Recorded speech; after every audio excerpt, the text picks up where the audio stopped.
violated his oath of office. You know who said that? You did. But why can't you just acknowledge that what Donald Trump said this morning was abhorrent and that no president should ever threaten annihilating a civilization? Why can't you just acknowledge that?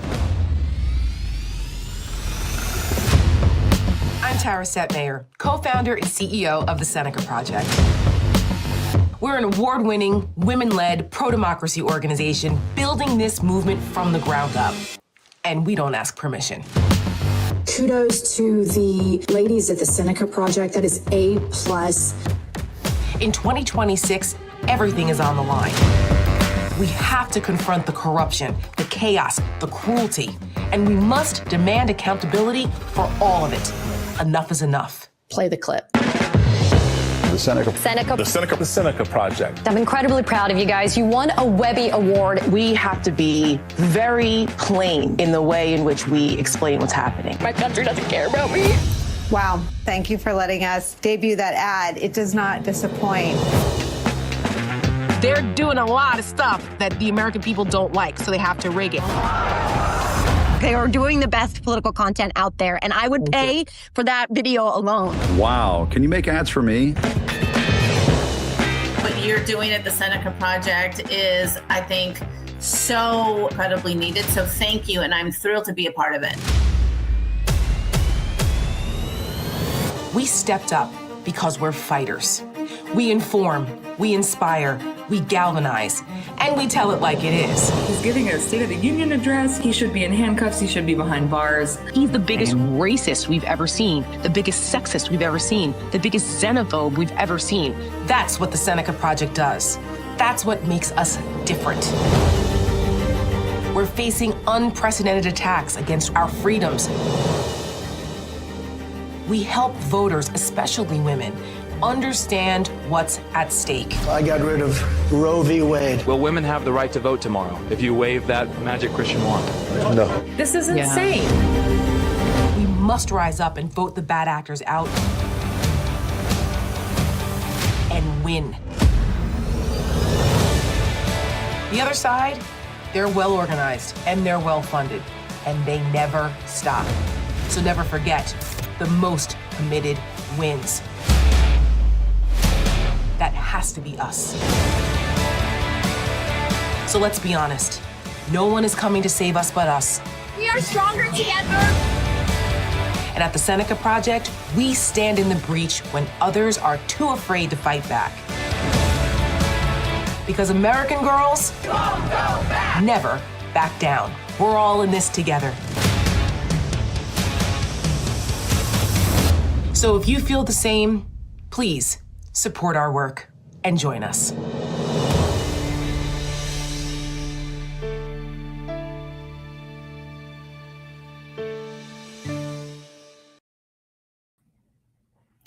All right. Hi, everyone. I think I'm here. Hello. Welcome to the Seneca Project's live special event tonight. I'm Mallory Hagan, the National Press Secretary, and I'm here to welcome you to an evening of impact with some incredible special guests. But first, we're going to welcome the one, the only, the incomparable, the face of the Seneca Project, someone you see across networks, across social media, all over the place, because not only is she impactful, but she's pretty damn fierce as well. The Seneca Project's co-founder and CEO, Tara Setmayer, is here to host us tonight. Tara, welcome. Hi, guys. Welcome, welcome, Mallory. Thank you so much. Thank you for being my right hand and keeping it all together. Thank you for that. We're life is lifing for all of us, and we are all in this together, as we always say. And I'm thrilled to have everyone join us tonight for this live special event to really support Seneca and support this effort and what we're doing, because there's a lot going on. And we are up against some very serious forces that are trying to take our rights away, trying to mess with our democracy, trying to take our voting rights away. And we've had enough. And it's important that those of us who are fighters, those of us who are unafraid, those of us who are ready to do something, that we all come together and support organizations like ours so that we can do the work. We are the tip of the spear. And shout out to our guests tonight and everyone who's joining us. We have a great lineup of friends and colleagues of the Seneca Project. We're going to take you behind the curtain a little bit. So it's not about me. I just happen to be the one that's out there doing a lot of yapping, but there's a lot that goes into this. And we have really amazing people behind us. Our editor, shout out to Atlas Creative, who did that great promo for us. I was like, oh, wow, that's pretty cool. It's so good. And they've done a couple other things. You're going to meet them a little later in the program. We have Emmy award-winning, the amazing, marvelous Mrs. Maisel, Emmy award-winning actress, Alex Borstein. She's also very famous for her Family Guy voice of Lois Griffin. You guys may or may not know her. She will be joining us. She is a part of the Seneca Project as well. Excited to have her come on and talk and interact a little bit with us. We've got Jim Acosta. We've got JoJo from Jers. We've got Denver Riggleman. We've got Marcus Flowers.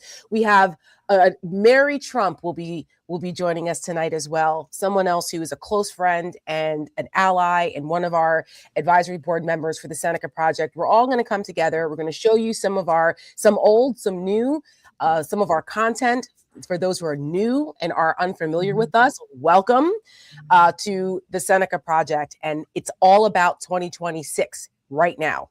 We have to make sure that we win in 2026 so that we can make it to 2028. We've got to start with that first. So with all of that said, as Mallory said in the beginning, this is a fundraiser for the Seneca Project. We are fueled by your grassroots support. God bless if there's a billionaire out there listening right now and wants to send us a check for 6 or 7 figures. We welcome it. We are a super PAC. We can take the money. But until that day comes, we really rely on all of you to help fuel this fight for us and invest in what we're doing as a women-led organization out here, kicking ass and taking names, fierce, fearless, and free, as I often say. So if you're able to, we'll be doing some call outs throughout the night to please support us. You can donate at senecaproject.us and spread the word. If you have not retweeted this or reposted this stream, please do share the word so more people can get to know us and hopefully like what we do and feel the need to invest. Absolutely. So if you haven't already, if you're a person who likes Facebook, if that's where all your friends are, go share this from our Facebook. Same thing if you're on X, if you're on Substack, lots of folks are live there as well. We're on YouTube, anywhere you can think of between our channels. We got JoJo from Jers, Jim Acosta, Denver Riggleman, all of those people. So if you follow any one of us, go share this event. We've got about 3,000 people watching right now. In order for us to hit our fundraising goal of 25,000 tonight, I think it would be really great if we had 25,000 folks watching by the end of this so that everybody only had to give $1. It'd be super easy, you know? Right. Absolutely. Absolutely. All right. Well, without further ado, let's get going. Who's up first, Mal? Well, up first, we have your good friend, Jim Acosta. But before we do that, let's talk a little bit about who we are and the type of content that we made in 2024 for Kamala. Yes. So, 2024, we first started in June of 2024, and we were able to put out some really powerful ads and rapid response videos. And as a new organization, we had to kind of build our name ID. And we were really fortunate to have some big names, as you saw in our promo video, from Nicole Wallace to, the I've Had It ladies and others. Like, people have shared our work. And in 2024, we put out a Webby award-winning video called American Girl. Some of you may have heard of it. And today, actually, coincidentally, they announced this year's winners of the Webby Awards today, and I had the honor and privilege of being a judge this year. We did submit some of our work, but we didn't get nominated this year, even though we should have. I'm biased, but we should have. But congratulations to all the winners, like our good friend Don Lemon and others. They won this year. But I had a chance to judge, which was very cool. The Webbies are cool. And for those who don't know, the Webby Awards are like the Oscars of online and digital content. So it was such an honor for us. First time newbies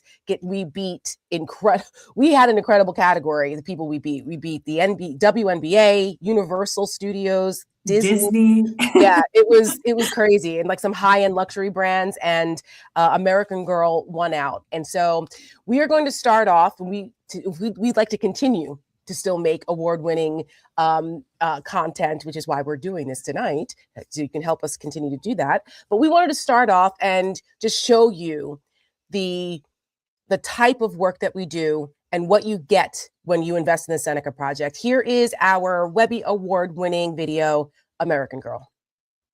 Women's suffrage is a long story of hard work and heartache crowned by victory. Was it so hard being an American girl? Women throughout the country are committed to winning these rights for themselves. Was it so hard living in a first problem world?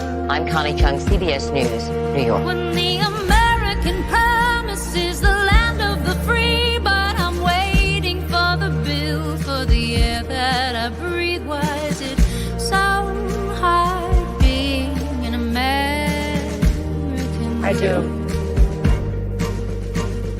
I pray that we all remember our children are watching. Every heart beats true for the red, white, and blue. Tell me, girls, what are we gonna do? Every heart beats true for the red, white, and blue. Tell me, girls, what are we gonna do? Every heart beats true for the red, white, and American girls. What are we gonna do? Every heart. While I may be the first woman in this office, I will not be the last. Every heart beats true for the red, white, and blue. Tell me, girls, what are we gonna do? It still gets me. It still gets me. That's the second time I've seen it today, and I still can't keep it together. I don't know. Does. Maybe it's postpartum. I'm like, our kids. Just shout out to Laura Bell Bundy, whose song was the inspiration behind that. And shout out to New York Betty, our editing team that we worked with on that, and my co-founder, Michelle Kinney, who has now moved on to another venture, but we collaborated all together on that. That was our idea. And we're very, very proud of that work. So that's American Girl. That's just a taste of what we do. And it's, we have to keep marching. There's still a lot of work to do. Still a lot of work to do. You know who I know feels that that's also some great work is Jim. Jim's ready to come and tell us all about it. Ready to come on in, Jim? Hey guys. There he is. How's it going? The one and only Jim Acosta, who, you guys know that Jim and I are great friends. Jim came with us as our special guest last year at the Webby Awards, and we had a time. We had a time last year. I'm still recovering from that after party. That took a couple of days.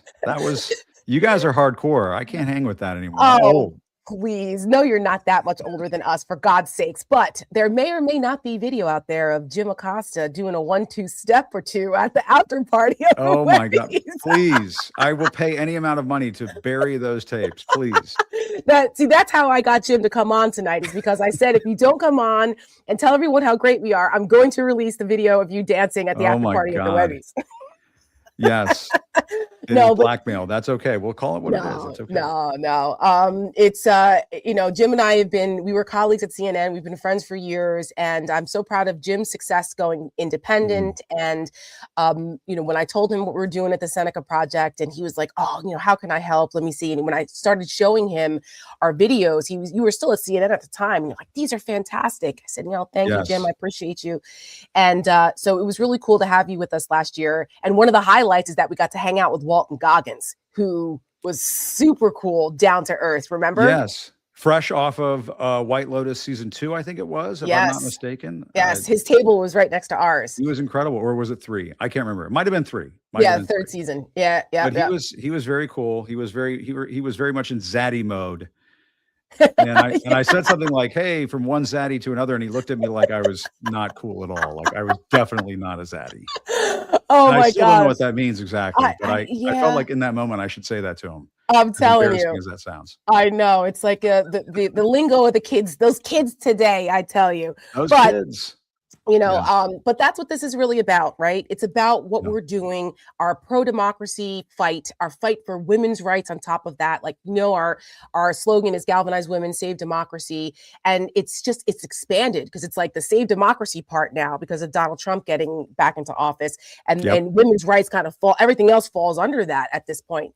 And you are one of our favorite girl dads. So that's Aw. why, we all, we feel it's so important to include you. We also have one of our other favorite girl dads coming up, Denver Riggleman. But just Jim, just talk a little bit about what it means, especially for you as a girl dad, to be in this fight, and why you think what we do here at Seneca, why you support us, and why you always show our videos. Well, you're already starting to get me to mist up here, just referring to me as a girl dad. That makes me emotional thinking about that. I have a daughter, and she means the world to me. And what I do, I think, is in part because I worry about the future. I worry about the world that we're leaving to our kids and our grandkids. And I think that's at the heart of what the Seneca Project does, Tara. And I mean, honestly, whenever you reach out, whether it's during my old days at CNN or now, I'm happy to lend a hand and chip in. And I think folks who are watching out there should definitely do that. Recognize the important work that the Seneca Project is doing. And listen, when I was watching that video a few moments ago, I was thinking to myself, wow, the country just came really close to having a sane president. I Not a woman know. president, a sane president, I know. and who happens to be a woman. And one of the storylines that came out of the election of 2024 was we can't have any more women candidates. No, the Democratic Party cannot have any more women candidates. It can't be done. They can't win. Just forget about it. White guys from here on out. That's the only way we can keep Trump and MAGA and the fascists out of government. And I say, I call bullshit on that. I think that even this cycle coming up in 2028, women candidates should be at the forefront. They should be a part of the conversation. They should be considered viable contenders. Forget about this media narrative that they can't win in this current environment. I think the right candidate could win under the right circumstances. Kamala Harris was dealing with an avalanche of Yes. news. Joe Biden has to back out. Inflation is on the rise. You have the situation at the border, which irritated a lot of people around the country. And the deck was really stacked against her. She had 107 days, as she likes to say in her book. Right. So my sense of it is that listen, I think that this is bigger than just having a woman in the White House. This is about women being recognized as equal citizens with equal rights, equal protection under the law. And look at what one of the biggest storylines of this second term has been. It's been the Epstein files. Tara, you and I have talked about this. And what has happened over the last several months? I mean, I remember back in July when they tried to sweep this thing under the rug. I said immediately to my team, we got to start covering this like a pit bull on steroids. Yep. Because we know Donald Trump's track record on this. And ever since, what we have seen has been a concerted effort by this administration to cover up what is going on with the Epstein files. And that continues to today with the firing of Pam Bondi and the installment of Todd Blanche, who's made it very clear the cover up continues. And so these issues that you're pursuing, Tara, I mean, they are at the forefront. I appreciate that because, as someone who comes from a communications, I was in political communications for almost 30 years and on the Republican side. And I understand the importance of storytelling, and I understand the importance of being unafraid to speak the truth. You can't, as we said in the promo video, we don't ask permission here at the Seneca Project. What we do, we don't work for anyone. We are doing what we believe is important. We are trying to frame things in a very sharp and affirming way, and we just meet people where they are. There's no pretense with us, and I think that's part of what makes it different. It makes us different because the Epstein, and we're going to show this a little bit later. We did a video called America is Watching. and about Epstein and the survivors. It was survivor focused, and no one else did this. We couldn't believe it. No one else did this. No one else has yet to do this. And so it's like, what we submitted that actually for a Webby. But I think they were trying to shy away from politics, to anything too political this year. They wanted to take a breather, because not really, there weren't a lot. There was like virtually no hardcore political content that won. Oh, interesting. So, that's it was interesting. And I forgot to put in my entry. Next year. I have a very small team, and we literally were like, oh, did that deadline go by? Shit. Yeah. Next year, we'll focus on it for next year. I'll make sure. I told you I'm a Webby judge. Well, I don't know if they'll invite you back next year, but we'll make sure we get you in.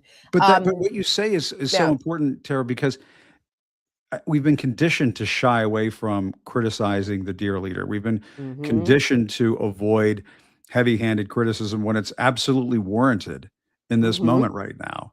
The most, the toughest coverage, the toughest scrutiny that can be applied is absolutely mandatory in this moment, considering what's going on in this country right now. And, I think that the videos you guys have done, I'm blown away by them. You saw that little clip of me in your montage there saying, I need a hat.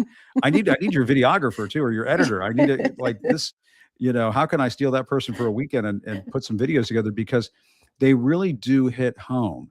And I think the reason why they hit home is because they touch you right here. That's right. And, we just don't want to get in a place where, like the Andrew Tates of the world and the Nick Fuenteses of the world and the Joe Rogans of the world, and some of these guys who just like, dude, what is wrong with you guys? That kind of mentality cannot win the day.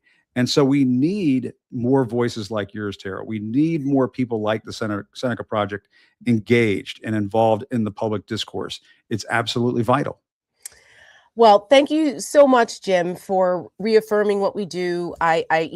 We believe that there should be diverse voices. People should not, it's not just about women, men are allies, the ones who are on the right side. And, together we can make a difference here. Because like you said, we are up against some pretty serious misogynistic forces in this country. And the manosphere and all of what's happening. I don't know that a lot of people fully appreciate how entrenched that is, which is why we have to be in the game. We have to be in the game, and that takes resources. So, Jim, thank you so much for your time and hopping on tonight. I know you've had a long day, but I will see you this weekend at the White House Correspondents Substack party, I believe. Yes, that's right.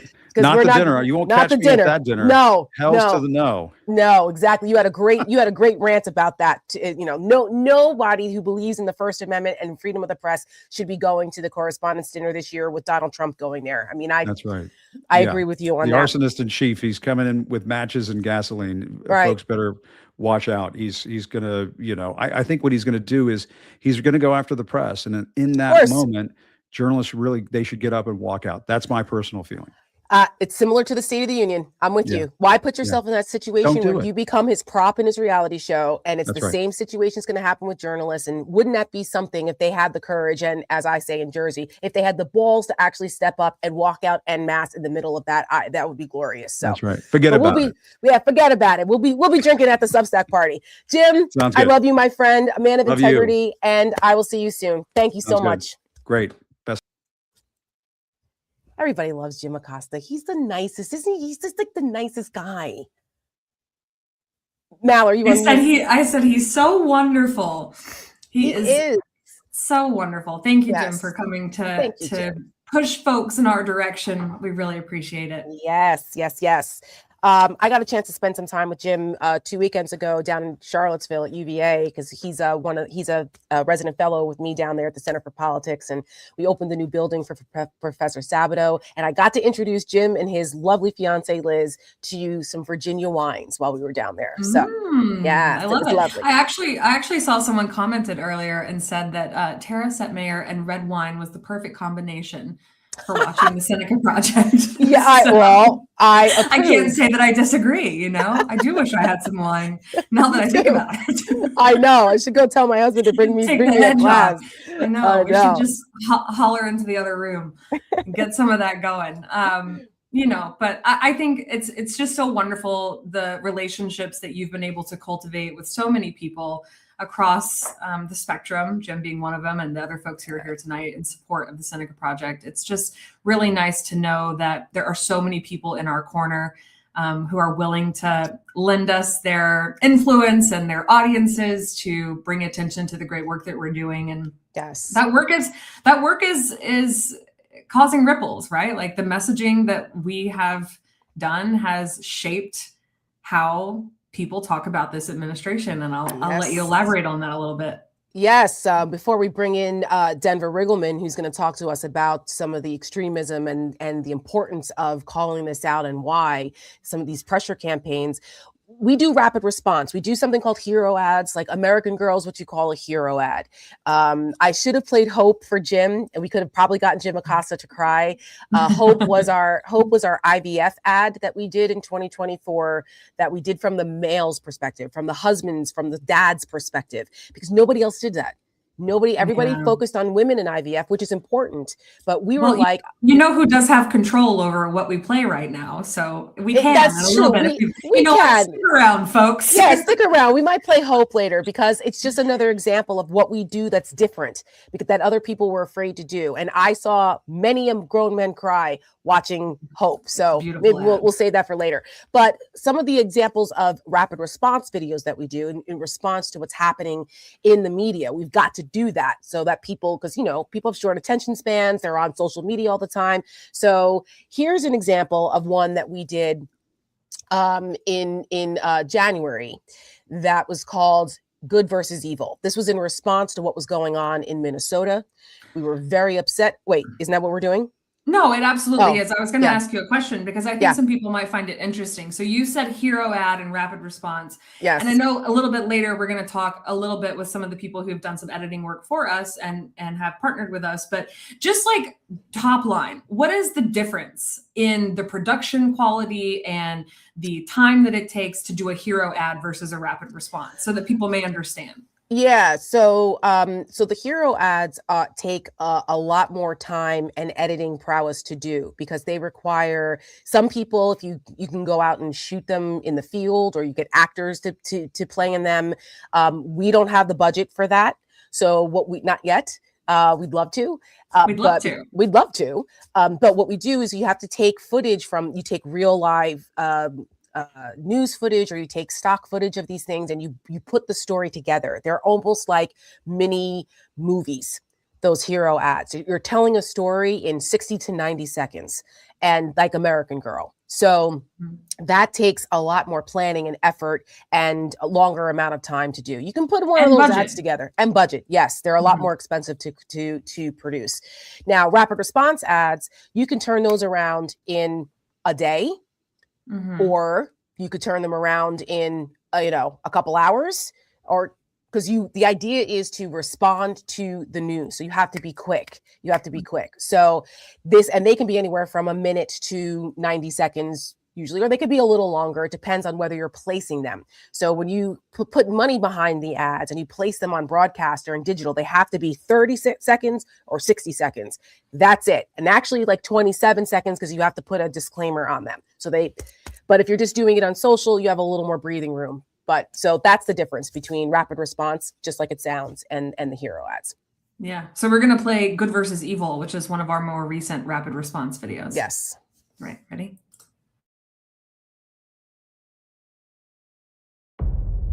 You can hear the man screaming, "Ayuda, help me," during the struggle.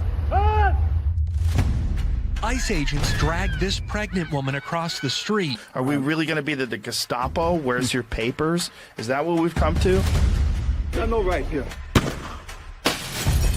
To all ICE officers, you have federal immunity in the conduct of your duties. I'm literally a U.S. citizen. That's fine, dude. I'm not mad at you. No!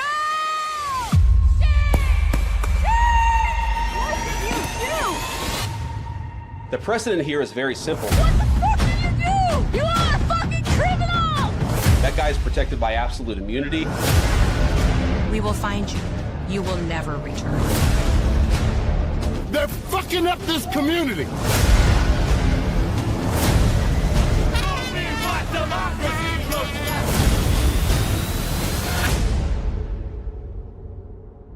to ICE, get the fuck out of Minneapolis.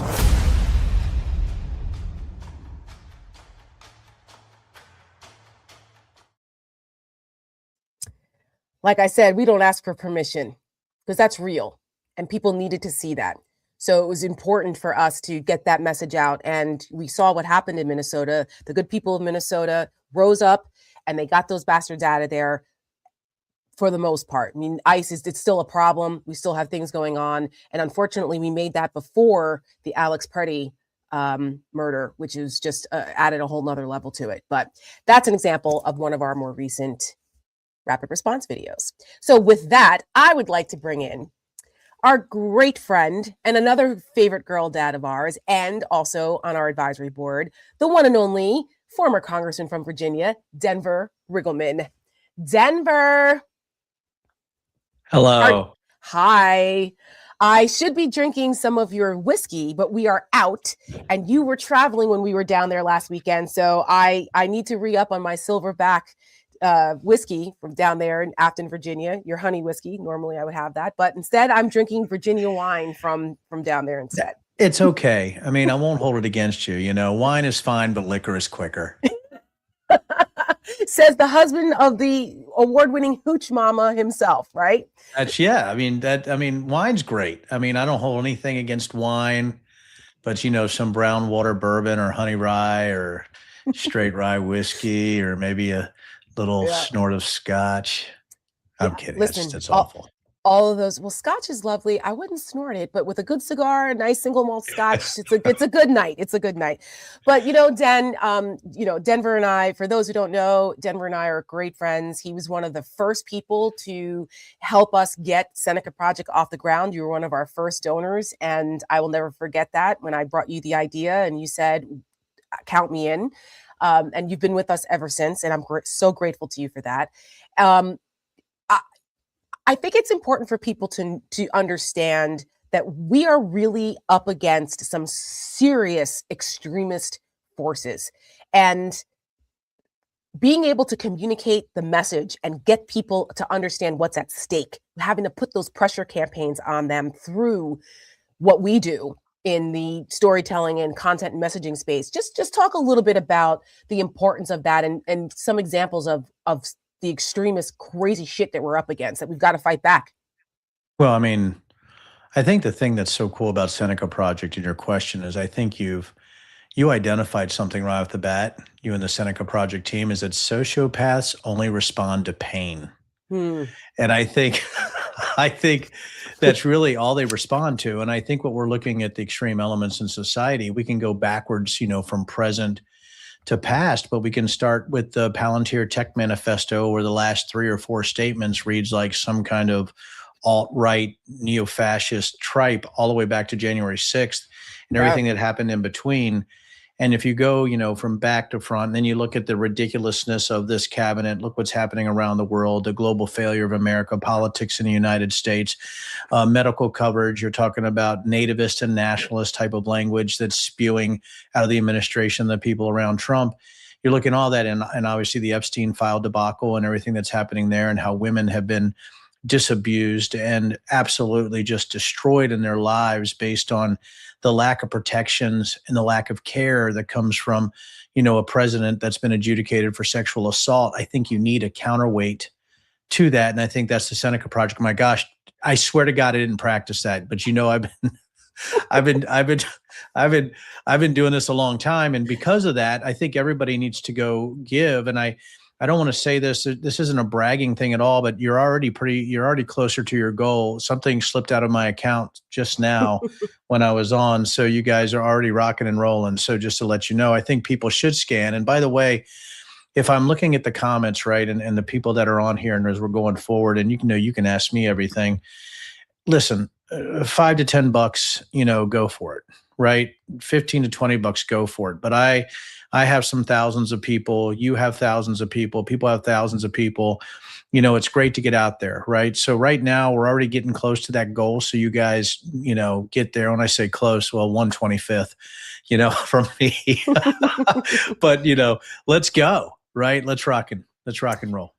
I appreciate that, Den, and it's true though. You know, I always get yelled at that we don't talk enough about the fact that we do need resources. You know, we just try to let the work speak for itself. But there's a lot of people who go out here who don't do the same things or have the same quality, but they're very good at promoting themselves. And sometimes as women, we're not good at promoting ourselves, which is why we have all of you guys to come on here and to promote us for us. But it's important because, you know, we have to embrace what we do and ask people to support us, because that's the only way that we can continue to do this. We are in a generational fight here, and we have to take it one election cycle at a time, and all of us have a role to play. Not everyone can, you know, if you're not able to help financially, then share our stuff, you know, share it, spread the word. But, you know, but it does, the other side, as we say in the video, is very well organized and very well financed, and the most committed wins, and that has to be us. Den, in the few minutes that I have you, because you've had a long day, and I appreciate you coming on after driving several hours round trip up to Maryland and back.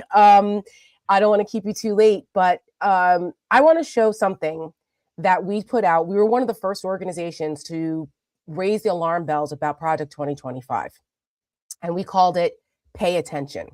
And then we'll talk about it on the other side. Copy that.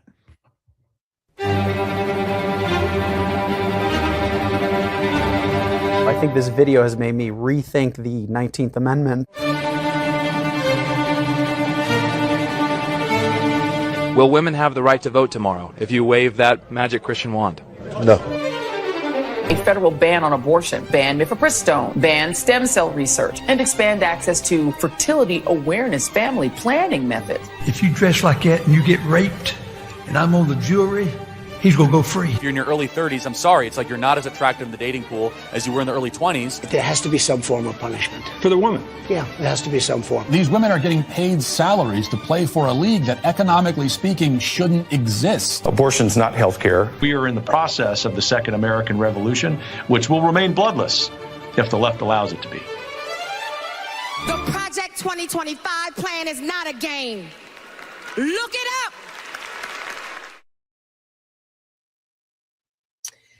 So I hate to say it, but almost everything in Project 2025 that we were most fearful of happening has either happened or is on its way to happening.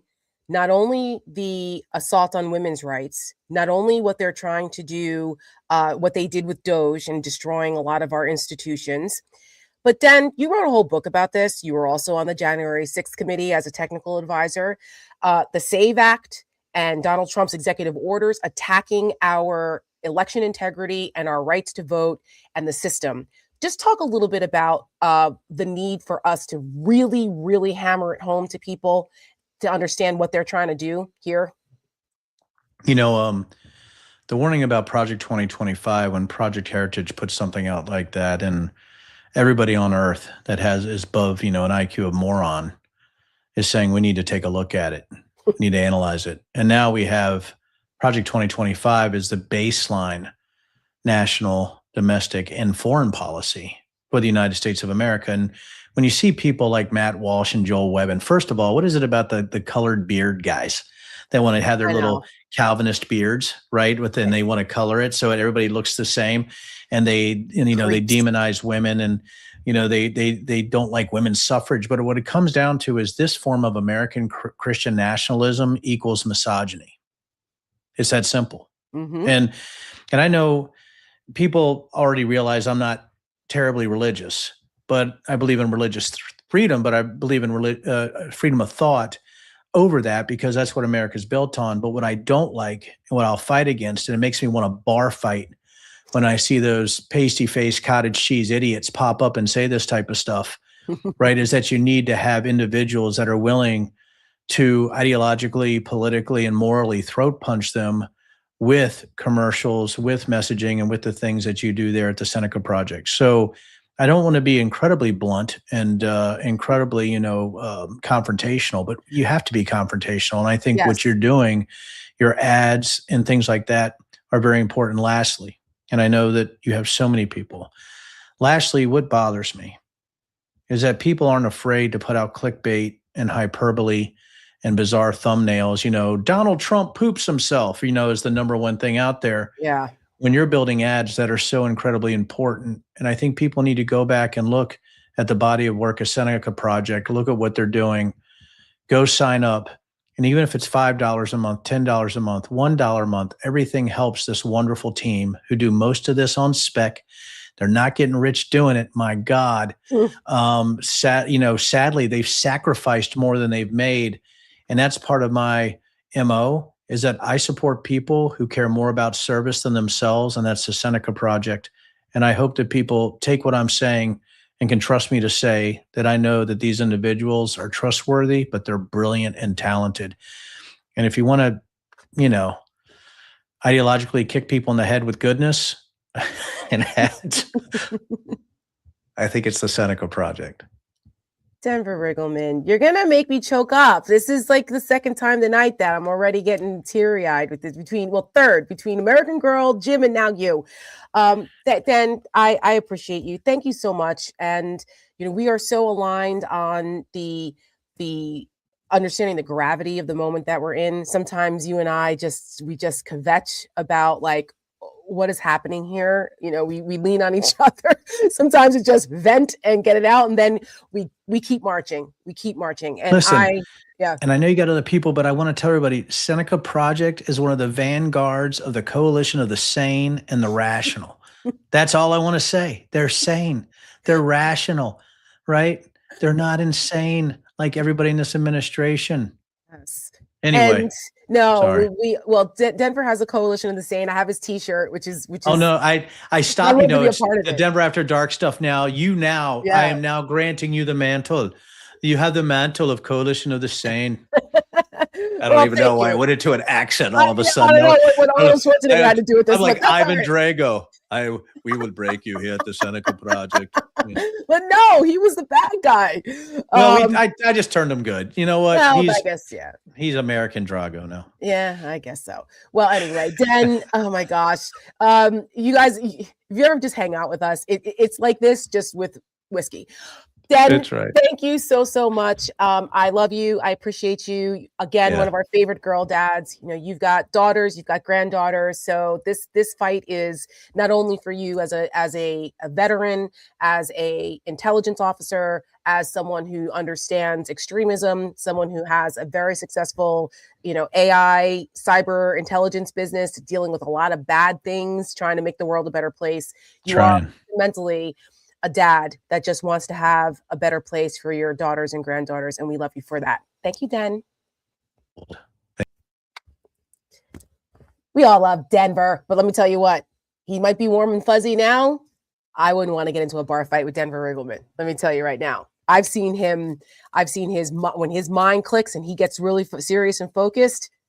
Denver is not to be messed around with. So he'd be my first round draft pick on my team if we ever went to war. I'll tell you that right now. All right, moving forward. Thank you to everyone who's joining us. We are just shy of 10,000 people watching this live stream. Thank you guys so much. Mallory spoke this into existence. Let's see if we can get 15,000 people, maybe 20.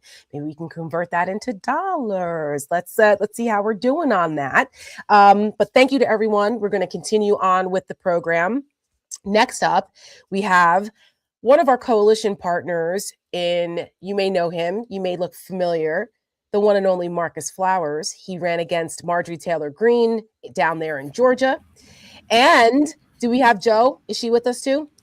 There she is. Speaking of coalition partners, my Jersey girl extraordinaire over there, my tough broad from Jersey, JoJo from Jersey, Joanne Carducci.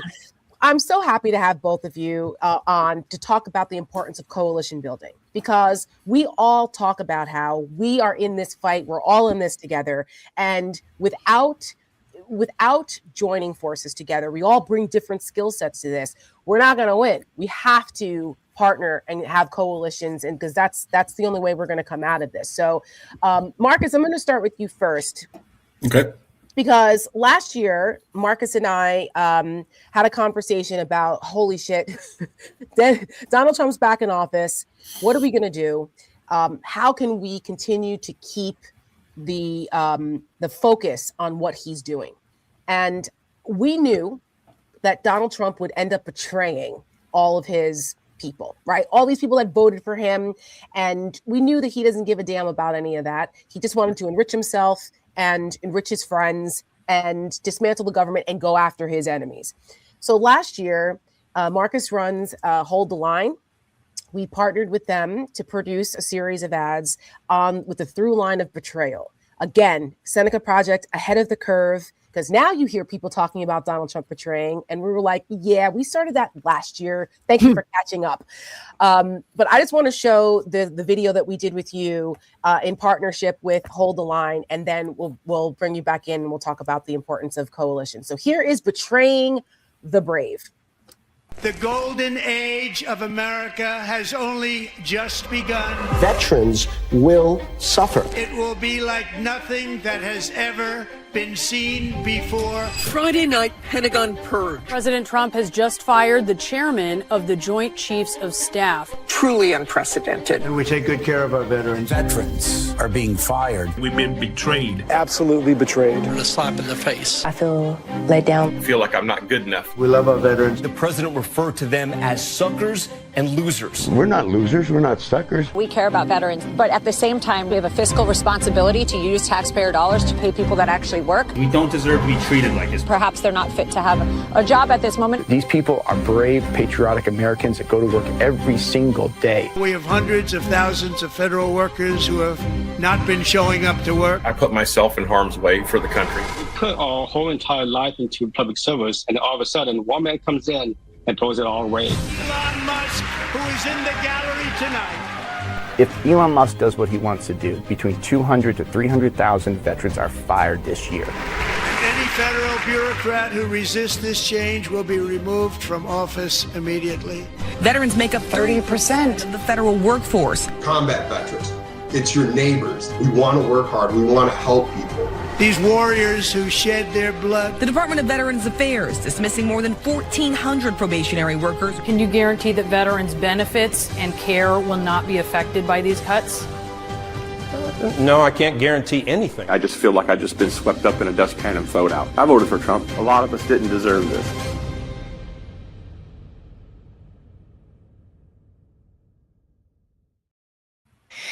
Such good stuff. Such good stuff. Oh, good. Marcus, take it away. Yeah, I hope everybody can hear me. I'm in DC right now doing a little coalition building, as they say, and I've heard that word used a lot today. But one of the things I like to talk about is what makes a coalition work. And Tara and I talked about this, it's been more than a year now, is whether or not it's functional and whether or not it produces results.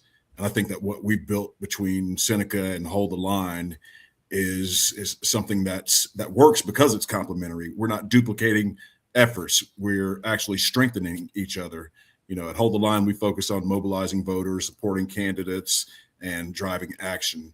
And what Seneca does is they bring a deep understanding of how to communicate in today's, let's call it the attention economy or whatever, however you want to talk about, that space where we're all competing for eyes. And Tara, especially the guys at Seneca, they know how to meet people where they are, which I think is very important. And they know how to actually deliver a message that lands. So, when we partner with Seneca, for me, it's not just coordination, it's multiplication. We've seen it in our work together, the messaging that gets viewers, drives conversations, and, those conversations turn into actions. That's what real partnership and coalitions means for me. Tara, you? Oh, thank you, Marcus. I think what you guys say in the military is it's a force multiplier. Force multiplier. That's what I say. Multiplication. That's right. So Joe, you folks know that for you are, and this is why I was like, we got to have Joe in this part. We're bringing Joe back later also in the show because she's just my spirit animal from Jersey and a burst of energy and whip smart. But you have built the Siren because you saw what happens when people get siloed off, and you saw what happens when there's, other agendas and people don't work together. And you were like, you know what, I'm going to build this from the ground up. You've built everything that you have from the ground up, and look what you have done. And shout out to the Siren for for partnering with us tonight so that we can help spread the word and get the word out there to a larger audience and introduce Seneca and what we do. This is a perfect example of what it means to work in a coalition setting and all of us being in this together, fighting the good fight. Oh my God. Thank you for all those incredibly kind words. And hi, Marcus. And hi, everybody in the chat. Guys, the donate now link is in the chat. I'm going to shamelessly plug that. There is also a QR code if you're watching from two screens, because God knows I got more than one screen going at any given time. But we're going to get to the true value of supporting this work. But you are my spirit animal, because like you just identified, what I was looking at was the impetus for my why, but that is what the Seneca Project is too. That's your origin story. But you're everybody. You're this country. You're in the embodiment of so many people who were looking around in the wake of 2016, and now in the wake of 2024, in the wake of Dobbs, going, what can I do? I feel so powerless. I feel like this has been taken out of my hands, and what you've given them.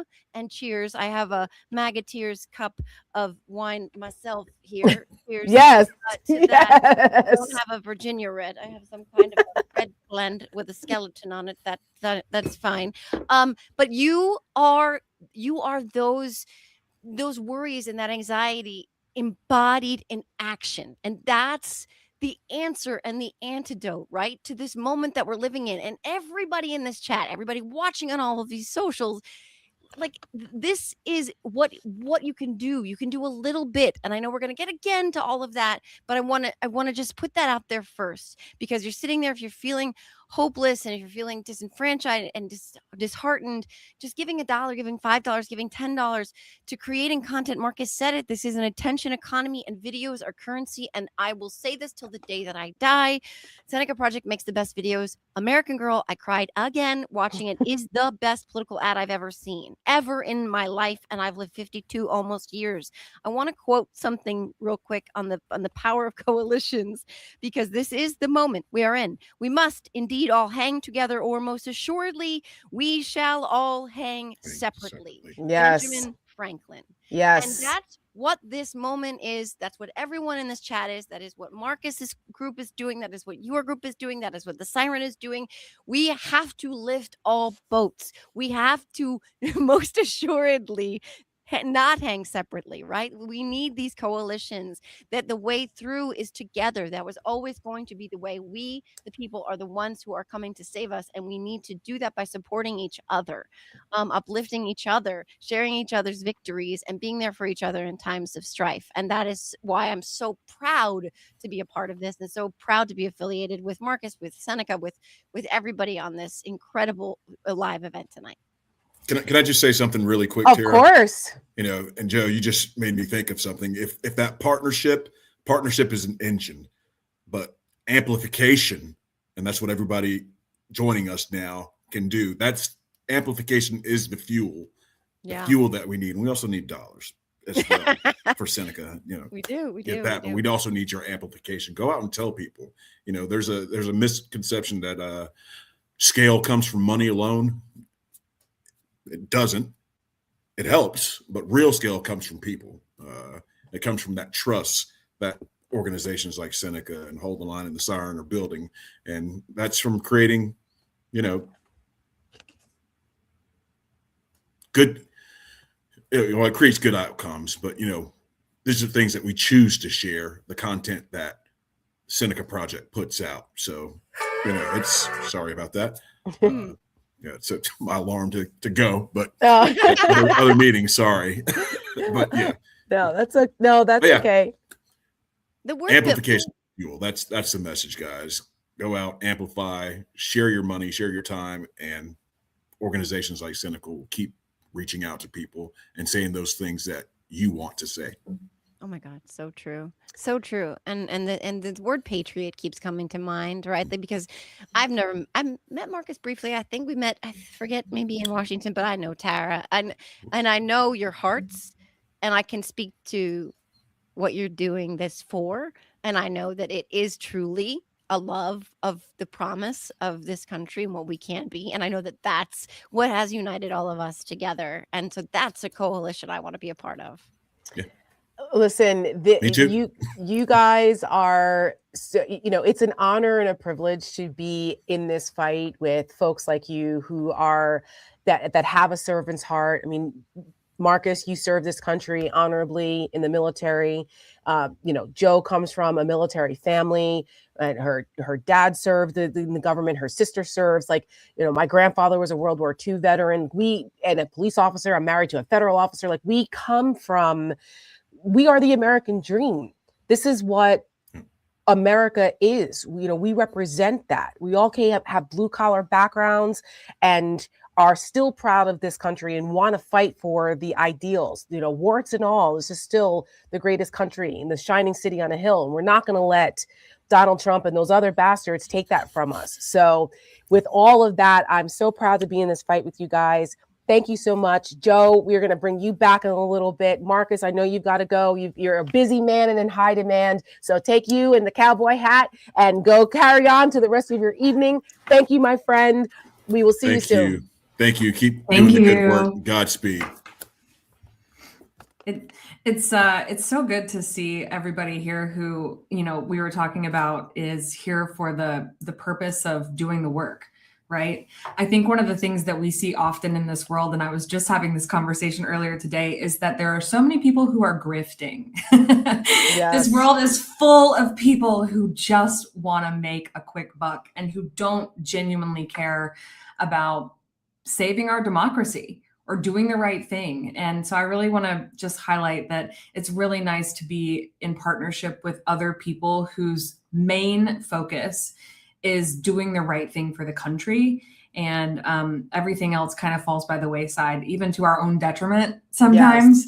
Yes. But it's all of us who we believe in this American dream that you were just talking about. Like we understand the promise of this country. We also understand that we are currently not living up to the promise of this country, and that we all deserve to hold it to account, right? Yes. Whoever's in charge. Of course. And that's one of our things is accountability and taking action. And in order to hold people accountable, you have to be engaged. And when others were disengaged last year, we were not. We continued on. Believe me, our hearts were heavy too, but you have to keep marching. I mean, the Seneca Project was named after Seneca Falls, the Women's Convention of 1848, and the women's suffragist movement. If you know anything about the history of that, 72 years of consistent, nonstop marching, fighting, and believing in the importance of women's rights to vote and our rights. And it took 72 years, and then another 40 for women of color to have equal rights. So, you have to, that's why I often say the most committed wins. You have to be committed to it. It doesn't happen overnight. But I have a bit of good news, a little bit of breaking news before we bring in our next folks here, is that the Virginia amendment, the ballot initiative to vote yes for the redistricting has in fact passed. I voted today. I live in Virginia. It got a little dicey in the beginning. I was like, oh my God, are we going to lose this? But it looks as though Virginia pulled it out. And despite all of the efforts, and I'm just going to say a quick example, the deception efforts, the unscrupulous way in which the other side operates is a formidable thing. Deception is the devil's greatest weapon, not hate. Trust me. Okay. And the deception campaigns that MAGA is willing to do, they're so freaking dishonest. You have to be able to meet fire with fire without becoming them. You never want to become what you despise, but you've got to bring the same fierceness. But we have the truth on our side. And kudos to the good folks of the Commonwealth of Virginia for saying, okay, you guys started it. FAFO, fuck around and find out. We're going to come in and we're going to respond. And that's how you fight. And that's what you do. So a bit of good news here tonight coming out of the Commonwealth of Virginia. It looks like we're going to get 4 more seats here. And, this is what happens. When you meet the moment, step up and meet the moment. This is what happens. You smack the bully back.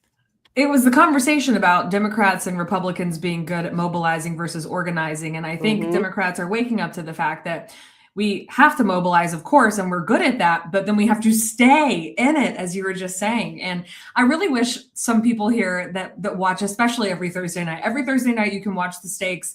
Tara's live. Sometimes I join her. Sometimes we have a guest here tonight who also is popping in from time to time. And I wish you could just see our group chats, myself and Tara and Joe. You know, we wake up just like the rest of you, and we wake up every day and go, "What the fuck?" Yes. Or as Mallory says, "What do you mean?" Yes, my coined phrase is, "What do you mean?" Like, why is this even happening? What do you mean? Right. But every single day, we wake up just like you. And we put our pants on one leg at a time, and we roll our sleeves up and begrudgingly some days go, all right, back in it, right? Yeah. We just don't have the luxury of stepping away from this fight. And that's why Tara and I work so well together. That's why people like Joe and Marcus and all of us who are in this, we're here because we just keep trudging along. And we so appreciate those of you who are here tonight, who are trudging along with us, who show up every Thursday night to watch the stakes, who comment on our videos, who share our content, who are donating regularly. You know, if you've donated to the Seneca Project before, but you're not a monthly recurring donor, tonight's a good opportunity to switch that donation over. If you can give $5 a month or $10 a month, I promise you it goes a really long way for us in this work that we're doing. And like we said, in order for us to get to 2028, we got to make it through 2026. Yes. And we are going to be the tip of the spear in the work that we're doing for that. So I just wanted to reiterate, like, we all wake up feeling the weight of the world that we're in right now. And I know our next guest does as well, but I just wanted to highlight that. No, like we're sad too, damn it. Yeah, believe me, we go through it too. We do. Yeah. But you know, we're all built differently. Quit. No, we don't. And we're built differently. And so, you know, everybody plays their role. And so it's important to make sure that you invest in and support those of us who are willing to stand in the breach for those who aren't capable of it. I consider it an honor and privilege to do it, but we need help and we need the resources to do that. And so that's why we're here tonight. And we're moving on now to the second half of our program. We still have Mary Trump coming. We still have Alex Borstein coming. If you guys are a fan of Family Guy or a fan of Marvelous Mrs. Maisel, Alex is a treat. She's brilliant. And we're thrilled to have her. So she's coming up soon. And of course, Mary, who I absolutely love and adore. Mary Trump needs no introduction. So so hold tight. We got the second half of our special live event tonight coming up, starting now with a little bit of introducing the folks who understand what goes into making the content. People often want to know, how is the sausage made? How does this work? Like, what goes into this? We talked a little bit briefly about that earlier, but this time, we're going to bring in some of the creatives that we work with to explain that. So, Mallory, I'm going to start up with you and Chad. Yeah, let's bring in Chad. Hi, Chad. Hello. Welcome, Chad Dubois. Hello. Hi, Chad. Hi, Chad. It's so good to see you guys. Thank you so much for joining us tonight. You're coming to this from like several different angles, so I'm going to give everybody a little background on Chad. So if you are a person who's watched the stakes in the last couple of weeks, Chad graciously joined me on a Thursday night to co-host because Tara asked if I would do it alone, and I said, no. I have a lot of talent. I'm not quite a Tara Setmayer when it comes to hosting a live show for an hour by myself. So stop it. Wait, hold on now. I appreciate that, but I just want everyone to understand Mallory is being very, very humble. She doesn't give herself enough credit. Mallory is a former Miss America. Okay. She is more than capable. She is fierce and doesn't back down. And she was, if I feel comfortable handing the keys over to her, there's a reason for that. So she's not giving herself enough credit. Thanks. Yes, you're welcome. Maybe more it's like the brain power right now, but well, you are a mom. You are a mom. You brought life into this world, and you're also a former congressional candidate. So Mallory also is a woman of action as well. So we want to make sure folks understand that. Well, that's a great segue. Actually, that's how Chad and I kind of met. We actually met on Twitter, but that's a different story. But Chad came into my life having worked on my 2018 congressional campaign. And at that time, he had the idea to start a podcast that was 8 years ago that he spent a lot of time trying to talk me into. And I kept going, oh, no. And now he's done it. Chad, tell everybody about your platform. Yeah, I host the He's Not Wrong podcast. Like Mallory said, I brought this idea to her 8 years ago because I followed her on the campaign trail in 2018 closely. I followed her with a camera. I was editing in the car. I did everything for her. And I saw how quite literally, but I saw how she interacted with people and how people were responding to her message. She saw the impact that digital media could have on campaigns before campaigns had digital infrastructures built into their platforms. And so when I saw how people were responding to her message, I was like, Mallory, we got to make a podcast about this. You're not wrong ever. So she's not wrong. She announced she's doing Pretty Furious. I was like, well, this is my sign. He's not wrong is born. We bring on this might be the villain origin story of our friendship, that I said no to a podcast and started another one. But yeah, so he's not wrong. You've been doing this podcast for about a year now. Yeah. Your audience has grown exponentially. You've done a really great job of reaching people online, and you've had some really big guests on. Aaron Parnas, you had Hope Walls. I did have Hope Walls. That was a fun one. Yeah, you just had Sammy from Betches this week. Yeah, we had Sammy Sage on today from Betches News, and so that was a big one. Amazing conversations, and I do want to credit. I'm able to do what I do because you set that path for me. I know y'all are talking about how you didn't want to co-host the Stakes a few weeks ago by yourself, but just to reiterate what Tara was saying, you are so strong in what you do. I'm so grateful for the work that both of you do. And I am so blessed and honored that y'all have included me in some of the stuff that y'all have done at the Seneca Project. I just want to say that shit's hard. It is so hard. Well, that's what I was going to get into is in addition to that work, you have helped us behind the scenes with some of those rapid response videos when we've been in a pinch. Yes. And talk a little bit about what that's like from an editing perspective, so people have an understanding of sort of what that world feels like. Yeah. In order to do rapid response videos, you have to be on top of the news. You have to be really ingrained in what's happening across multiple platforms and able to fully understand the message that needs to be stated in that rapid response video. It takes a team to get it done. And I know that when y'all were in a pinch, y'all came to me to make those videos because of my editing background. I worked at Stars Entertainment. I worked on your campaign. My entire life has been digital media, but some of the hardest and most rewarding work that I have done is the creation of the rapid response videos for the Seneca Project. I have so much respect for what y'all do, because when y'all came to me, even with how hard it was, y'all had a clear vision on the message that needed to be put out there into our society. And I mean, y'all made it, even like I said, even with how hard it was, y'all made it so easy in being so mission focused and driven, making it possible to turn a video around in 48 hours. I mean, when we were doing those videos, you were quite literally from scratch starting something that y'all see. I have to then take your vision and make it into this tangible thing. I have 48 hours to do it.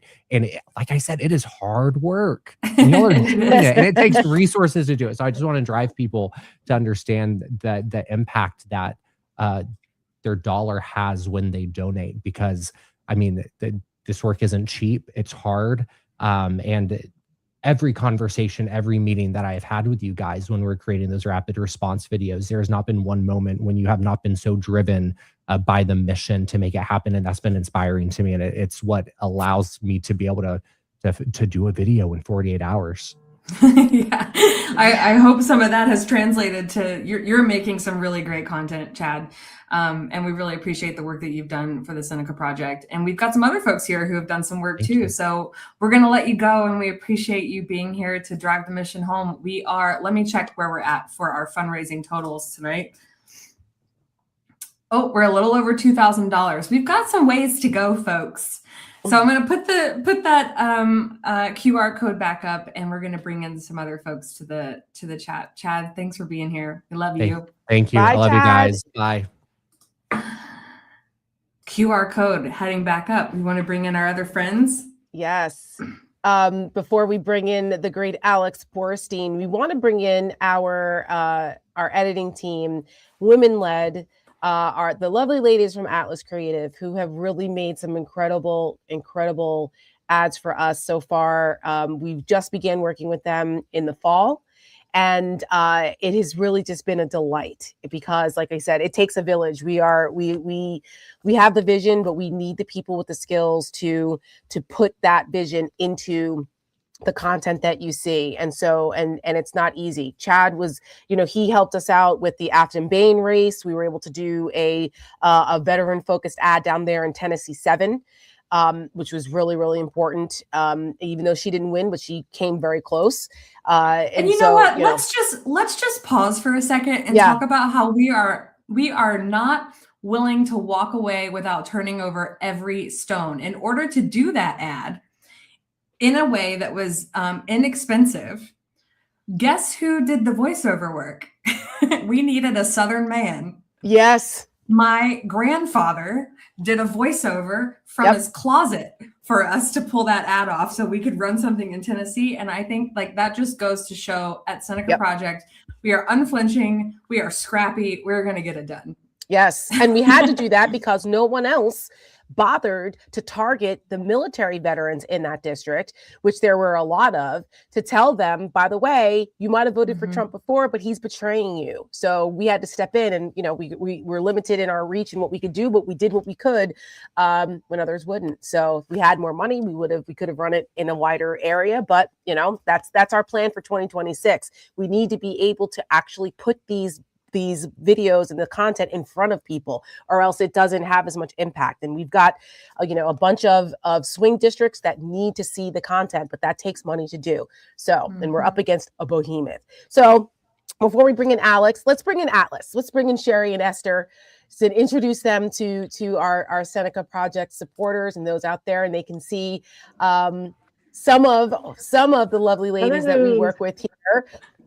Sherry and Esther, they are part of Atlas Creative. They are a bunch of really talented folks out there in LA who are involved now in politics because they wanted to take their skill set to do something impactful. And we are just so glad that you guys have come to us and that we've had an opportunity to work with you. Sherry, I'm going to start with you. Just introduce people, tell them a little bit about why you decided to get into this, and then we'll go to Esther. Yeah, I just couldn't sit on the sidelines anymore. Truly, I'd be, Esther and I come from the movie trailer world, and we worked in Hollywood, it's fun and all that, but you're watching the news and you're, starting to get heart palpitations. So we knew we had the skill set. I volunteered with the Midas Touch in 2020, created some really fun stuff with them, and then I just kept sort of pursuing it. And then Esther and I were at breakfast one morning, and I said, I want to do politics full time. And she's like, let's go. And here we are. And you reached out to us. And we're so grateful. Yes. And you reached out to us, Sherry, because I believe you saw American Girl, and you saw some of our ads, and you were like, how can we work with you? And I finally saw your email. I missed the first time. And then I saw your email, and I talked about how we wanted to make some ads about Marjorie Taylor Greene, but we didn't have the resources to do it. And you reached out and said, we will help you. And I saw that, and I reached out, and the rest is history. Yeah. And I feel like we've become a nice little collaboration mix of people. So yes. Yeah. Esther, talk a little bit about what motivated you and why you guys enjoy working with us here at the Seneca Project. Well, I think for a long time, as a copywriter, as a movie marketing creative, there's always been a lot of desire to help out in the political world. And I've certainly always had that, but we just didn't know how to connect and necessarily connect all the dots. And Sherry came in, and she had already been doing that with Midas Touch and already knew a lot of people. And as you know, she's great at reaching out because she reached out to you and you responded, and here we are now. After, cutting spots on everything from Epstein to, democracy and freedom. So it's very gratifying to be in this world and help out because, we are the main characters. We have the main character energy. It's not about, it's a story. Like it's a story in a movie or a show, except we're the main characters and it's happening to us in real time. So it's very, immediate. Yes. You guys, in the beginning, the promo video, Atlas did that, and shout out to Chuck and Zen, who are also on the team. You guys also did Good versus Evil for us, and you did this ad, which we submitted for the Webby, which I still firmly believe should have been nominated. But this one is the Epstein ad that no one else has done, and it's called America is Watching. I was recruited in 2004. I was 17 years old. It was full-blown sexual abuse. There are 1,000 of us. Our voices are real. This was me at 14 years old. I was only 14. The Epstein files are not about loyalty to any one political party.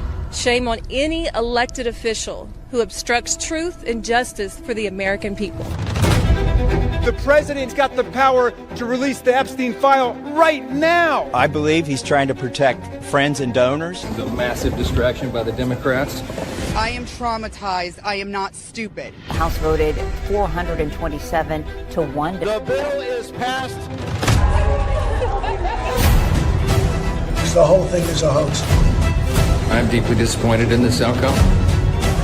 Jeffrey Epstein was not a pedophile, but he liked 15-year-old girls. We want the whole truth to come out. And when it comes out, this country is really going to have a moral reckoning.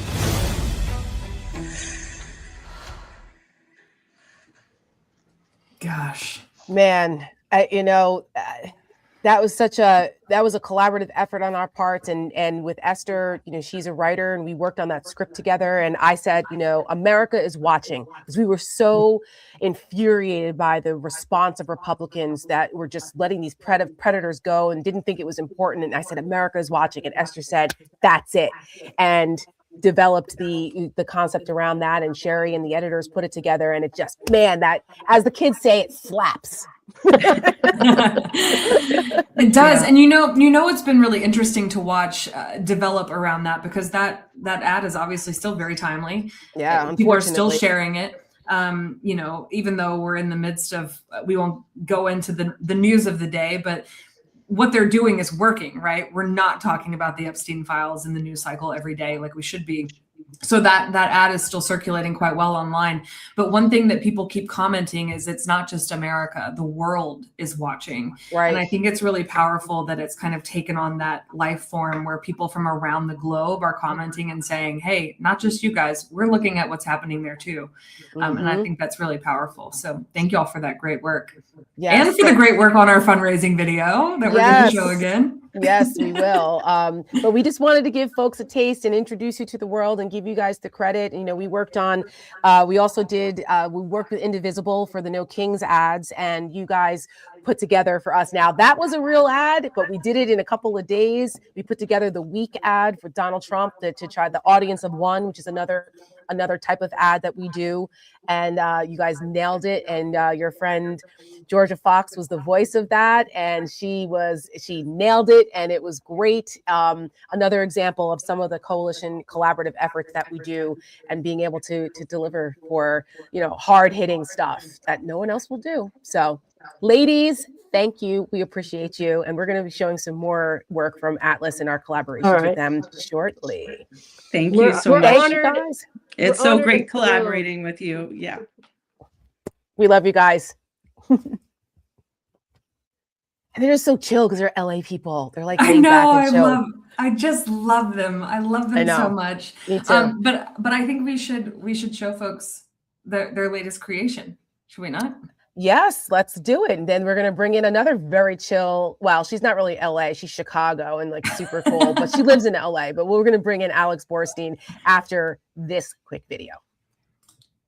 Violated his oath of office. You know who said that? You did. But why can't you just acknowledge that what Donald Trump said this morning was abhorrent and that no president should ever threaten annihilating a civilization? Why can't you just acknowledge that? I'm Tara Setmayer, co-founder and CEO of the Seneca Project. We're an award-winning, women-led, pro-democracy organization building this movement from the ground up. And we don't ask permission. Kudos to the ladies at the Seneca Project. That is A+. In 2026, everything is on the line. We have to confront the corruption, the chaos, the cruelty, and we must demand accountability for all of it. Enough is enough. Play the clip. The Seneca. The Seneca Project. I'm incredibly proud of you guys. You won a Webby Award. We have to be very plain in the way in which we explain what's happening. My country doesn't care about me. Wow, thank you for letting us debut that ad. It does not disappoint. They're doing a lot of stuff that the American people don't like, so they have to rig it. They are doing the best political content out there, and I would pay for that video alone. Wow. Can you make ads for me? What you're doing at the Seneca Project is, I think, so incredibly needed. So thank you, and I'm thrilled to be a part of it. We stepped up because we're fighters. We inform, we inspire, we galvanize, and we tell it like it is. He's giving a State of the Union address. He should be in handcuffs. He should be behind bars. He's the biggest racist we've ever seen, the biggest sexist we've ever seen, the biggest xenophobe we've ever seen. That's what the Seneca Project does. That's what makes us different.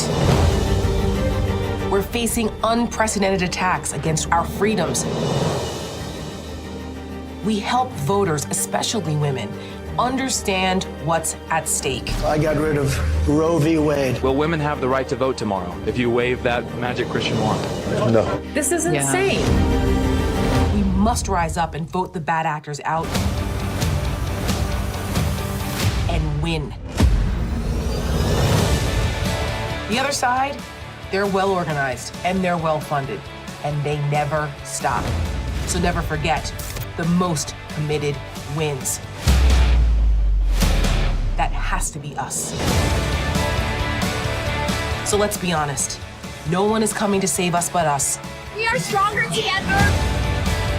And at the Seneca Project, we stand in the breach when others are too afraid to fight back. Because American girls never back down. We're all in this together.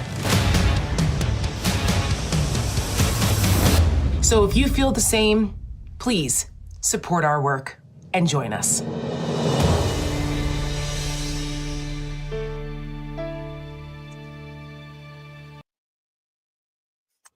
Yes, please, if you want to support our work, please join us. We have the QR code that Mallory's putting up, senecaproject.us. You can go and you can donate there because we need the resources in order to continue to do great content like that. We cannot do that without the resources because the other side is well-financed and well-organized, as we continue to say and as you can see. So without further ado, I want to bring in someone who it has just been an absolute pleasure to have her in our corner.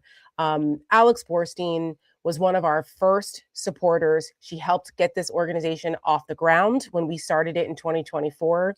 We met through a mutual friend out in California, my good friend Andrew Apodaca. And it has just really been an honor to get to know her and to be able to work with her. And she's such an incredible talent. And you want to talk about women that don't take any shit, who are fierce and fearless and uses her voice, literally uses her voice, because you know her as the voice of Lois Griffin. You've seen her in Marvelous Mrs. Maisel, and she gave one of the most incredible Emmy award-winning speeches that I want to play for you right now because it is a foundation of who she is and why she is in this fight too and why we're all simpatico. And then we'll bring Alex in on the other side. This is Alex Borstein accepting her Emmy Award in 2019. People were upset last year because I wasn't wearing a bra, so I want to apologize because tonight I'm not wearing any underwear. So you're going to want to just throw that chair out or clean it pretty good. It looks pretty on TV, but it's like a hot Bikram yoga class in here. A lot of nervous women. I want to dedicate this to the strength of a woman, to Amy Sherman Palladino, to every woman on the Maisel cast and crew, to my mother, where are you when you come? To my grandmother, Naji, they are immigrants. They are Holocaust survivors. My grandmother turned to a guard. She was in line to be shot into a pit, and she said, "What happens if I step out of line?" And he said, "I don't have the heart to shoot you, but somebody will." And she stepped out of line. And for that, I am here. And for that, my children are here. So step out of line, ladies. Step out of line. Step out of line, ladies, from the one and only Alex Borstein. Hi, Alex. Hello. Can you see me or hear me? We can see and hear you loud and clear, my friend. Welcome. It's so good to see your face. And I got a chance to see you and hug you in person back in November when you were doing your Alex Borstein is Thirsty comedy tour, which was hilarious, by the way. Thank you.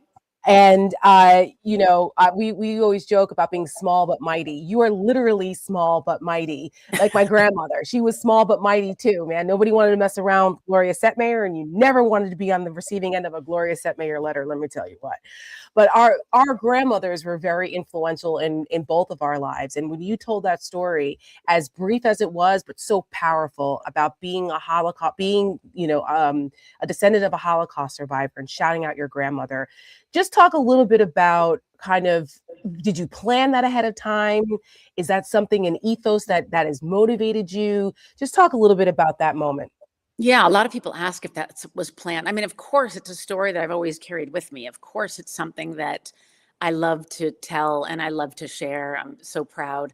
But it wasn't exactly planned. And I couldn't believe they didn't give me the music because I think I went over time.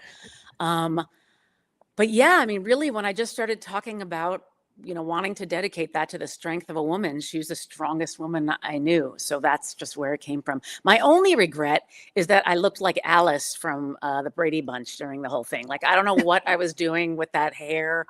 And I don't know what was happening, but it happened and there we are. Oh, well, first of all, you looked gorgeous. And that purple, it was like a pomegranate purple, looked beautiful on you. So, but I get it. We're always our own worst critics, but you look stunning.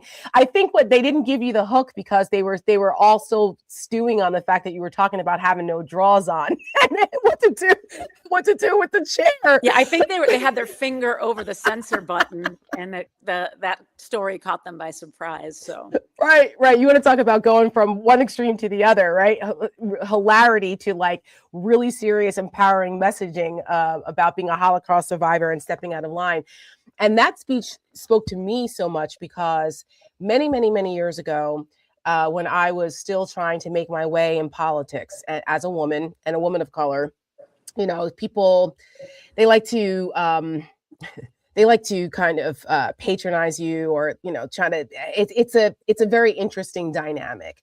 And I was very frustrated because I really wanted to work in the George W. Bush administration. Forgive me, this was a long time ago. I still kind of like George W. I was a Republican back then, but I was sane. But I really wanted to work for the president. And I kept getting a lot of doors closed because people were saying that I was too much. I was a bomb thrower. And it was very discouraging for me at the time because I'm like, I'm just speaking truth and I'm just trying to do the work. I didn't have an agenda. I didn't want to be, a lot of people get into politics for the wrong reasons. I just wanted to serve and do the right thing. And someone said to me, Tara, you need to stop standing in a line you're supposed to be in front of. And that never left me. It was, you are not like everyone else. You're a leader. So act like it. And that kind of snapped me back in. So when you talked about stepping out of line, that it really hit me in the feels, even every time I watch it. Yeah, but it's important to point out there's very different ways you can step out of line. You don't have to be screaming into social media. You don't have to jeopardize things in your life you're worried about. There are very quiet ways that you can make a difference, whether you can afford to donate, like if you can donate to Seneca Project tonight, or if you could have all hands on deck and volunteer in different ways. There are so many ways. And something you just said made me think, that my speech went from hilarity to a very real moment. And that's kind of what I hope to do to help push this cause forward. You tell some jokes and then you slip in something very important and a really important message. And my show that I'm touring with called Thirsty, I try to do that too. It's about me, it's about my family, but you can't talk about yourself without talking about the right to abortion. I can't talk about raising 2 kids and how hard it is without talking about the fact that my daughter is going to possibly live in a world with fewer rights than I had. So you have to kind of have them cross over. And I also think, I know that Seneca Project is about galvanizing women, but I think it's really important too to reach young men. Yes. We talked about this a little earlier. I have a 17-year-old son who I watched walk a tightrope, not about to be sucked into the Andrew Tate world, but he was an audience and he was someone trying to figure out what's right, what's not, what is this conversation, what is this dialogue? And it's so dangerous. It's so precarious. And we have to have something out there that's just as loud, because it's not just a tension battle, it's a decibel battle. It's content, it's creativity, and decibel, how loud people can scream. So so yes, for it. Yes, no, and that's why we get along, and we're simpatico in that because we're unapologetically who we are. And you can't waver in this moment. There's no lukewarm anything. You need to be, because the other side, they have no qualms doing what they do. We have to meet that energy and never let anybody else tell us otherwise, which is why it's important. It was important in our promo video that the line was included that we don't ask permission here at the Seneca Project. We do what we think is right. We don't answer to anyone else. We're not beholden to anyone but our convictions, our principles, and the idea of making America a more perfect union and not letting those bastards define what patriotism is or what it is to be America, to be an American, or what it means to have the American dream, or what it means to be a woman in this country, and try to take our rights away. Like, no, sorry, that's like not negotiable. I feel like, mothers used to focus on their kids getting into the right schools and college applications, and now it's a fight. I need to raise my daughter to be a fighter, and I need to raise my son to be someone anyone would possibly want to date. Right. It's like I don't have children, right? But I look at people and I look at kind of, all of my friends and their kids are like my kids. I'm like the world's like favorite auntie, right? So I'll be an auntie to all the kids. And looking at your son and even Jojo, who's going to come back in a little bit, Jojo has a 16, 17-year-old son similar to yours, who they're being pulled in by this manosphere ilk that is really like, I'm like, what is this? My husband and I watched that Netflix documentary about the manosphere, horrified. My husband was like, oh my God. And I mean, I knew it was bad. We see it from how they attack women, but like the way they go after that cohort, the teenage boys, and the way that their attitudes are changing toward women. I'm like, oh my God.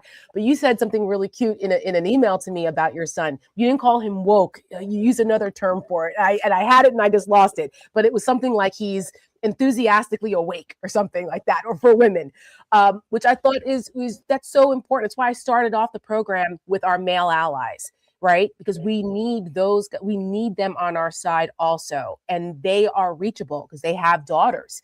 And then they look at their sons. Jim has a son. And they're like, oh my gosh, we can't let them fall down that rabbit hole either. So it's we're all in this together.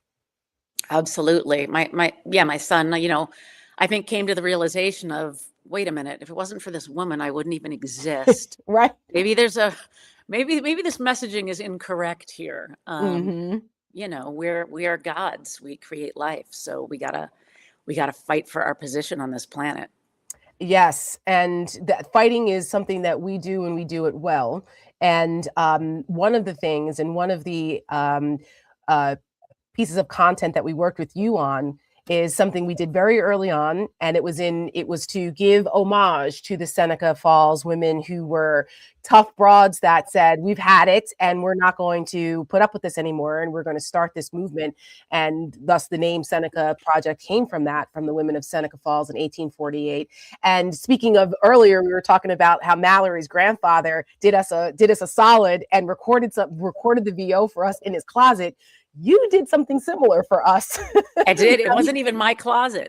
Right. So you did it in somebody else's closet. in order to get it. Closet. Yes. Yeah. And this was a hero ad too. This wasn't even a rapid response. It was, it took a little more editing and stuff to put into it, but you were such a pro and we knew you'd be able to nail it. And we want to show that video because it's appropriate. Unfortunately, it still applies that we're not going to go back and we're not going to let them take any of these rights away. But this is the We Won't Go Back ad voiced over by the one and only Alex Borstein from her friend's closet. In July 1848, courageous women came together in Seneca Falls, New York to start a movement. They dared to fight against treatment as second-class citizens. After decades of struggle, women fought and won the right to vote, to work without discrimination, to control our bodies, to even open bank accounts without the permission of a man.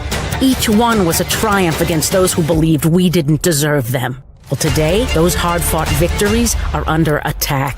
Donald Trump and his allies are determined to send us back to a time when we had no say, no freedom, no choice. I got rid of Roe v. Wade.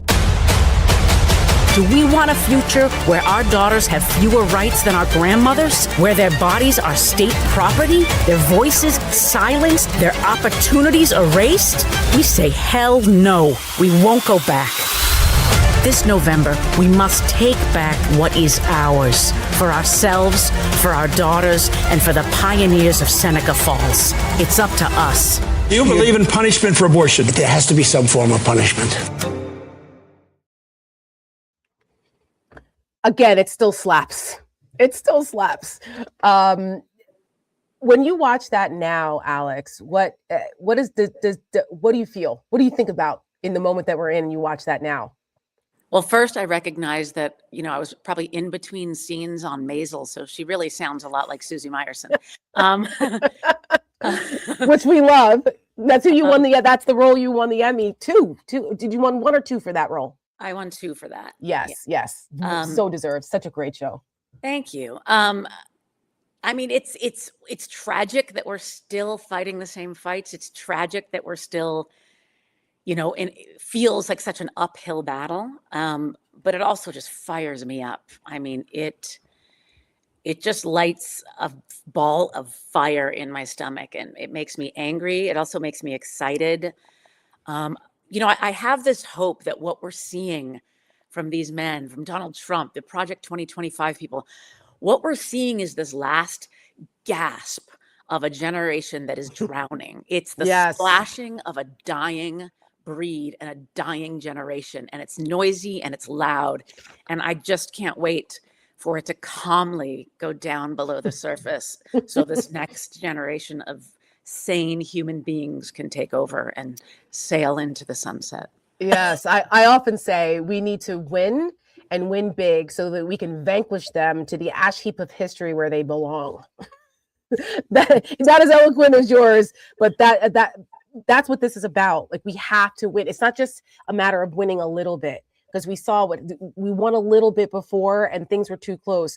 You look at what happened in Hungary recently. They vanquished Viktor Orban and his people so that they can actually make a difference. I'm also a Hungarian citizen, so very, very proud. Are you? Oh, I see. We learned something new. Breaking news. I did not know that. Yes. Yeah, I just can't wait. It's like, I'm not a fitness girl. I don't have a good regiment. I eat garbage. I had Doritos. The only reason I'm tempted to try to live a healthier life is to live long enough to see this generation undo itself. That's all I want. Yes, and Alex also doesn't drink water, and she tells often very funny stories about drinking water is overrated, thus the name, one of the double entendres of her show. Yes. Yeah, I don't believe in this beverage society that you all are happily living. Enough with the beverages. Oh my gosh. So Alex, we want to be respectful of your time because you're a busy gal, but there's a couple folks here in the chat that want to ask some questions of you, if you don't mind. Okay. All right. So one of the questions, this is from Dana Cottingham. She wants to know what you think of Scott Jennings. Oh, so sexy. I mean, come on. What's the only answer could be vile. I try not to think about Scott Jennings, but I'm happy that we have people like Tara to handle the lion tamer, as it were, turning them into meowing kittens. Oh God, listen. I have a sign in the back here that says "Relax, let the Jersey girl handle it." Sometimes my approach with Scott Jennings and on these panels with these MAGA guys, like I knew them before, so that's why they fear me. That clip in where you see him just like sigh in exasperation, it's because he knows he can't get that bullshit by me, because I'm going to call you out. I knew you before. This is all an act, and I know that you're putting this on because you're getting paid lots of money to do it. You think this is giving you more attention and relevance than you ever had in your life, and you're willing to sell your soul to do it. And I'm willing to call you out for being that person who is a hypocrite, who said this and that before, but now you're saying this now, and then you think that your antics are going to get me. Get the fuck out of here. So I don't want to do that, but if I have to, I will. And that's kind of how I end up in those situations, because it's about honesty. It's about keeping them honest. 100%. That's what it's about for me. Some people just want to win the argument. I don't care. I just want them to be honest with it. And, so maybe you could fly over here and finish raising these two kids of mine. I can help you at least get them out of bed, maybe. But I don't know. I'm not a morning person. Yeah. We have another question here. Folks want to know, what was it like working on Marvelous Mrs. Maisel with other incredibly talented people like Tony Shalhoub? When you work with, another reason to get involved with Seneca Project, when you work with people smarter than yourself, you work harder. When you work with more talented people, you reach the bar. You don't try to bend under it. So every time you work on that's part of the reason, I haven't jumped to do anything post Maisel, is I don't want to work on something that's not going to challenge me the way that show did, and the way that people are. There's not a lot out there that can offer that same kind of challenge, and is with the incredible writing and the other talented people that you're working with, and just a wonderful group of adults. There was no drama. There was, we had one noisy peckerhead, but anyway. But there's always one. But really, just everyone showed up. Everyone was prepared. Everyone knew their lines. It was such a blessing, such a beautiful experience. So yeah, good question. Well, I'm so grateful to you for bringing Tony on when we did a fundraiser back in 2024, toward the end of the campaign, when we actually raised the money to produce American Girl. And Tony is such a delight, and he was so wonderful, and he supported Seneca, and so did Amy. And we were just so grateful for you helping to bring those folks on to support our work. I mean, it was just such a thrill to see all of you guys on the screen at the same time. We even had Mark Hamill.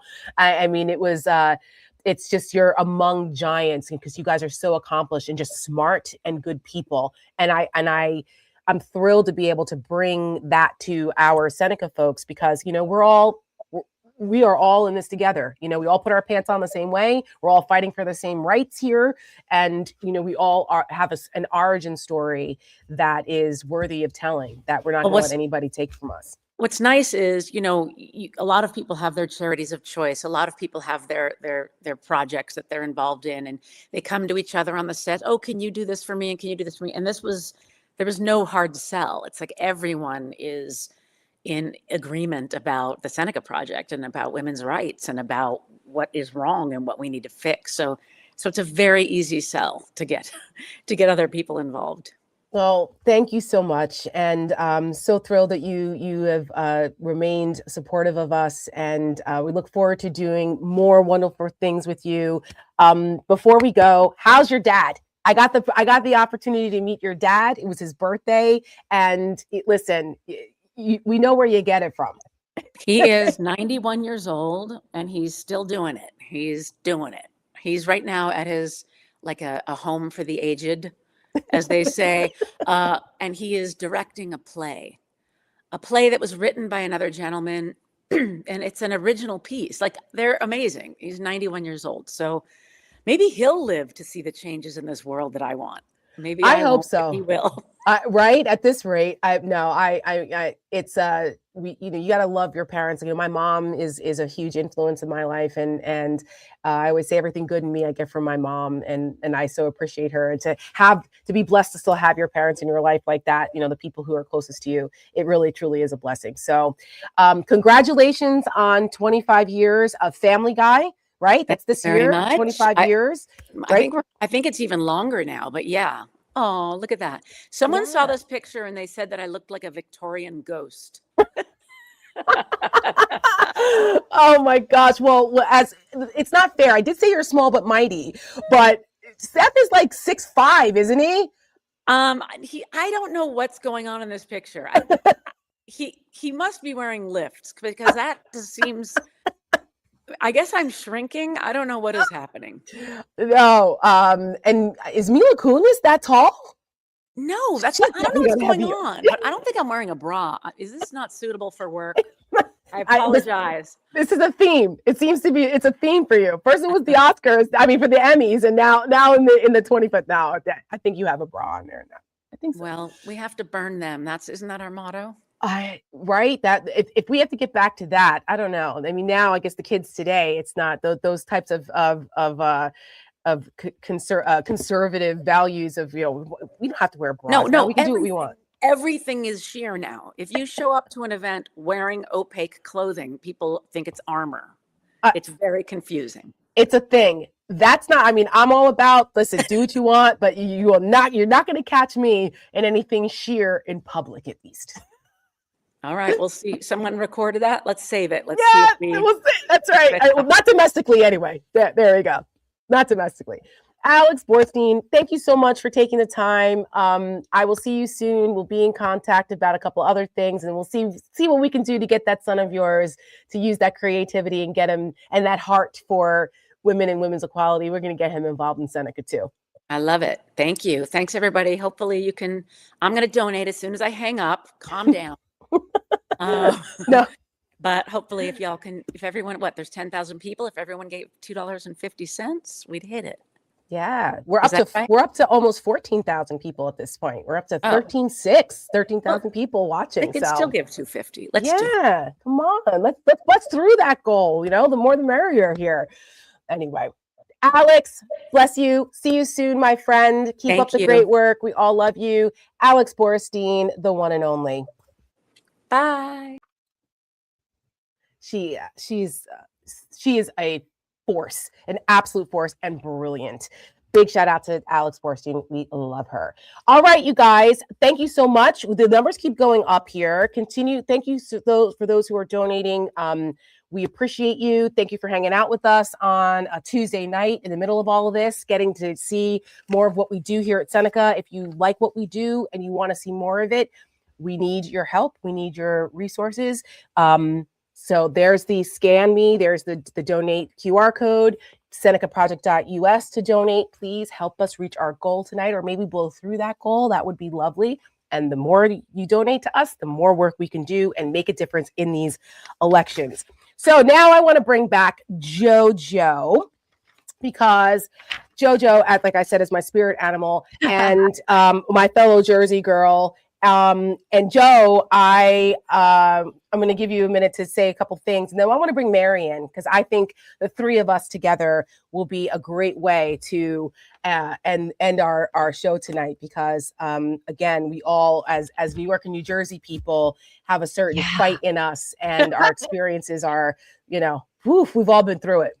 Oh my God. I honestly believe that expression about what doesn't kill you makes you stronger. I honestly believe in this art of kintsugi, right? Like it's this Japanese pottery where they break it and then they fuse the pieces back together with metals that make them stronger, more resilient, more beautiful. I do believe, and I know it sounds crazy, but we are in that moment right now where we have been pummeled to the ground. We are being beaten down.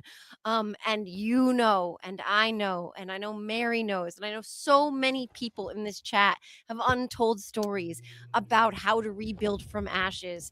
And I know it's hard to look at this moment as an opportunity, but in so many ways, when I see how many people are activated and interested and want to be involved, it gives me hope for the future. When I hear Alex talk about her kids, when I hear Denver talk about his, when I hear everybody on this amazing live talk about what we are leaving behind, what you are building, working towards, fighting for, it gives me hope for my kids. It gives me hope for their kids. It gives me hope for future generations, for people I don't even know.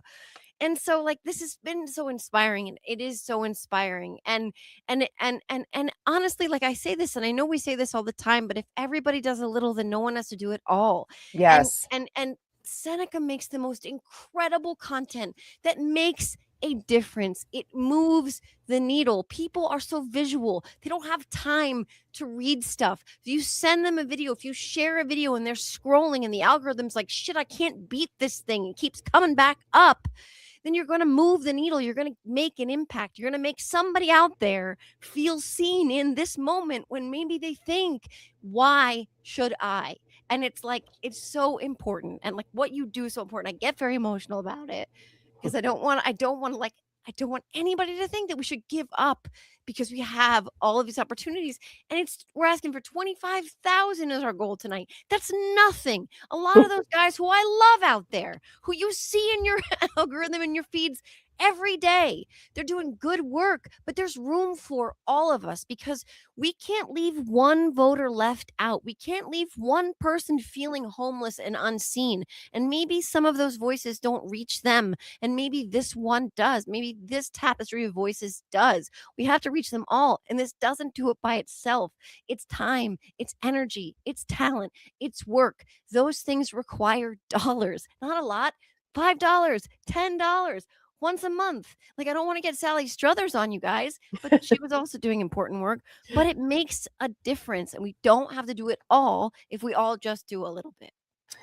Thank you for that. And, you know, you wear your heart on your sleeve, and we all do in our own ways. And I've always appreciated you for that. And it was so important that we included you, and having you in our corner here. It has really lifted me up and lifted us up here at Seneca. And, you know, you often say that you need to have people that fill your cup. Yeah. And you're one of those people, Joe, and I'm grateful to you for that. You made me cry.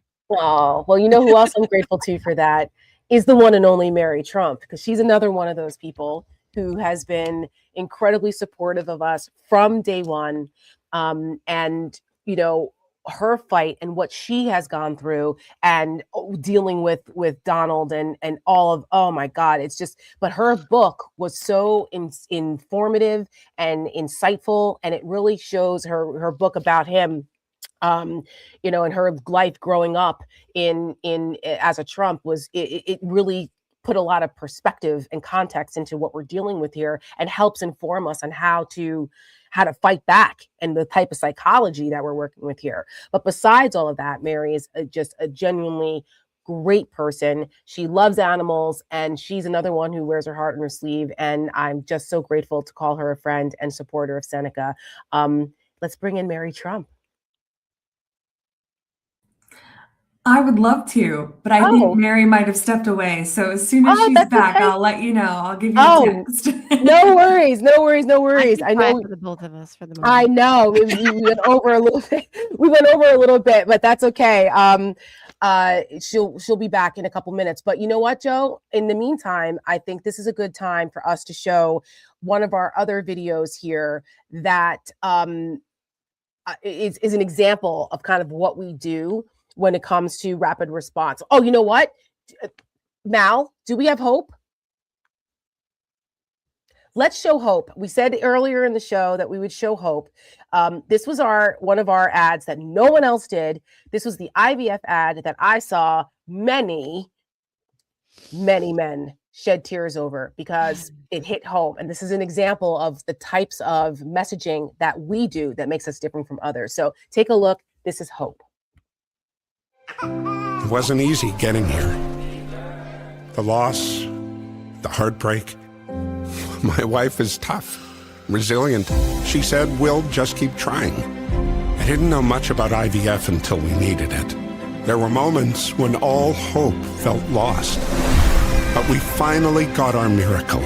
From the moment I held her, I vowed to protect her.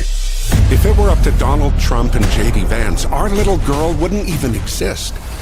They don't care about the joys, the sacrifices. They only care about their control over our lives and her future. Who the hell are they to tell us how or when we become moms and dads?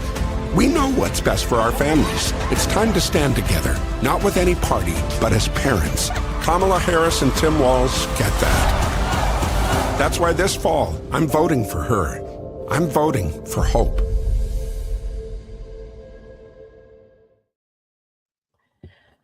You know, that ad, that was inspired by one of my best friends who is a girl dad, an IVF dad of 2 girls.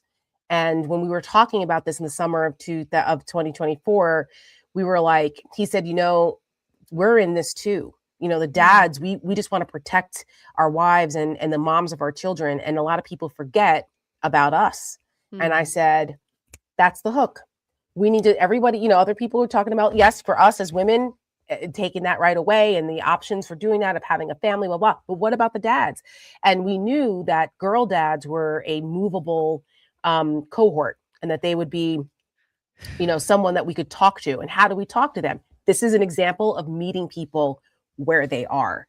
And of course, the double entendre of hope with Tim Walz's daughter, and finding out that they had a kid through IVF and all that. So it was a double entendre. But it's so important, like you said, it's meeting people where they are. And it's something that Seneca does that nobody else does. Like, they can have focus groups and they can have their, you know, polling, and there's experts and their pundits and whatever.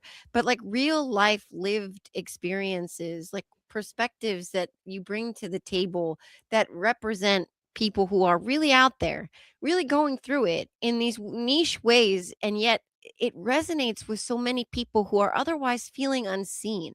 And that's a real special talent that Seneca has, that makes it invaluable, again, because people disengage with that which does not resonate with them. When they feel like they're being talked at and not having a conversation with, they don't want to be a part of that conversation. And I think, you know, unfortunately, a lot of people had to walk through this again, and we didn't heed the warnings, and didn't necessarily feel like, you know, what we were saying was going to happen was actually going to happen, but they're walking through it now.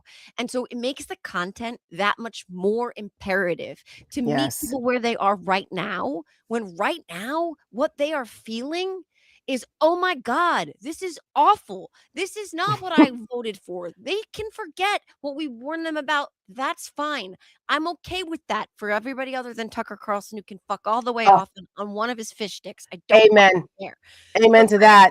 For a lot of folks who had amnesia and are now going through it, we got to meet them there and recognize where they are, where the farmers are, where the electricians are, where the miners are, where the everyday Americans are that are walking through this reality and they're feeling alone.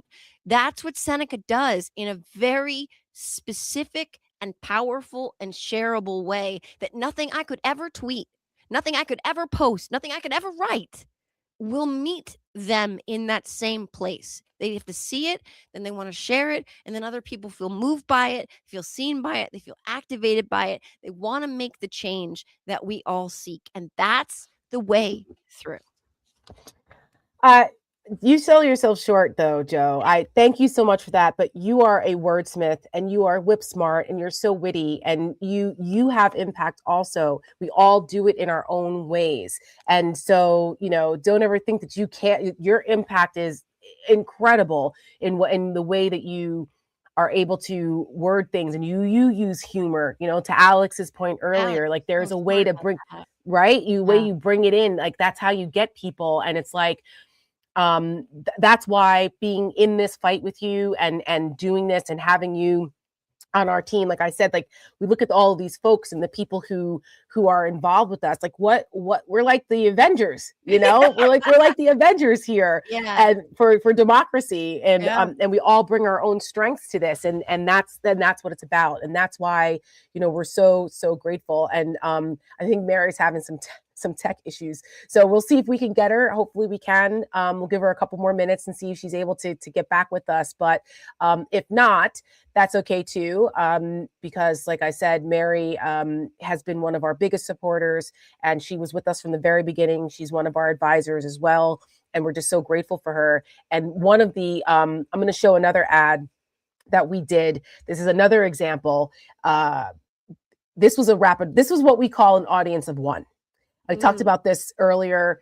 We did this for Indivisible. Our name wasn't on it, but we produced it with Atlas, where we went after Donald Trump right before No Kings, basically calling him weak. Well, this one is called Cheater.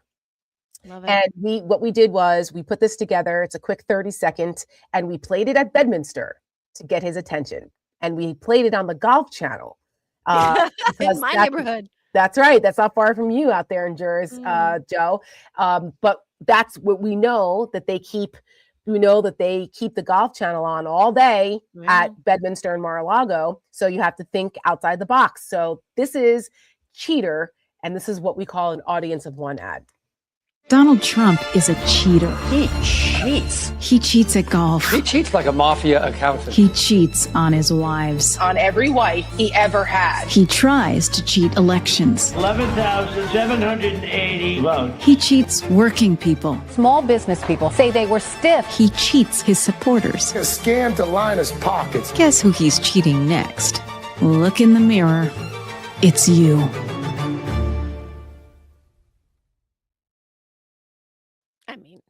It's so good. You know he saw that. And it's so good.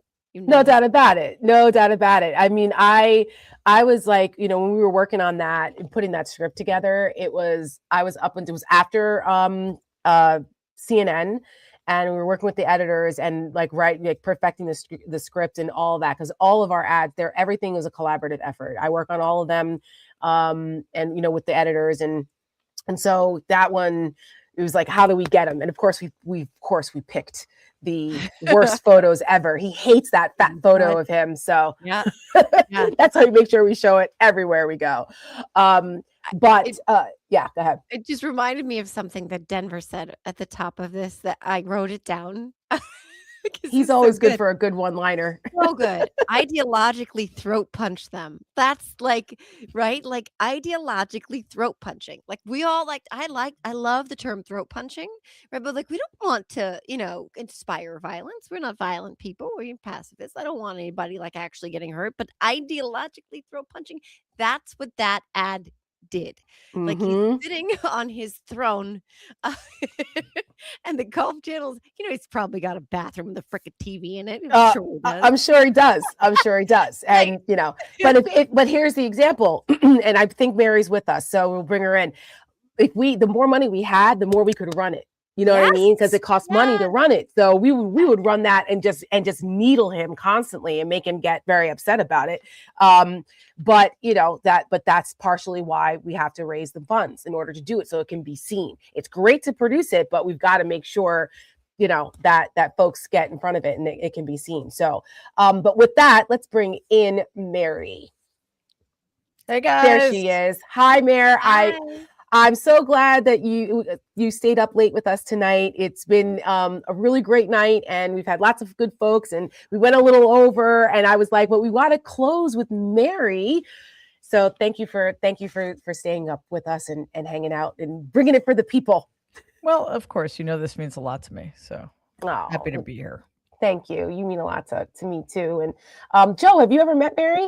We met very briefly in Chicago at the DNC for a few minutes, and then I stalked her while Jordan Klepper was interviewing her. Daily Show, I literally stalked her, and a friend of mine texted me. He's like, "Are you in the background stalking Mary Trump on the Daily Show?" I'm like, "That's right, that's right, I am, and I have no shame in my game." So I would love to meet her again, meet you again in the future and have a more substantive conversation where I'm not a stalker in the back of your shot. We're going to make that happen. We're definitely going to make that happen. Mayor, did you just see the cheater video? Of course. Do you agree that things like that get under Donald's skin? Well, I don't like to at least I try not anyway to quote myself, but I mean, Jesus, I've been saying this forever, and I have to be honest that you've been doing it and Iran's been doing it.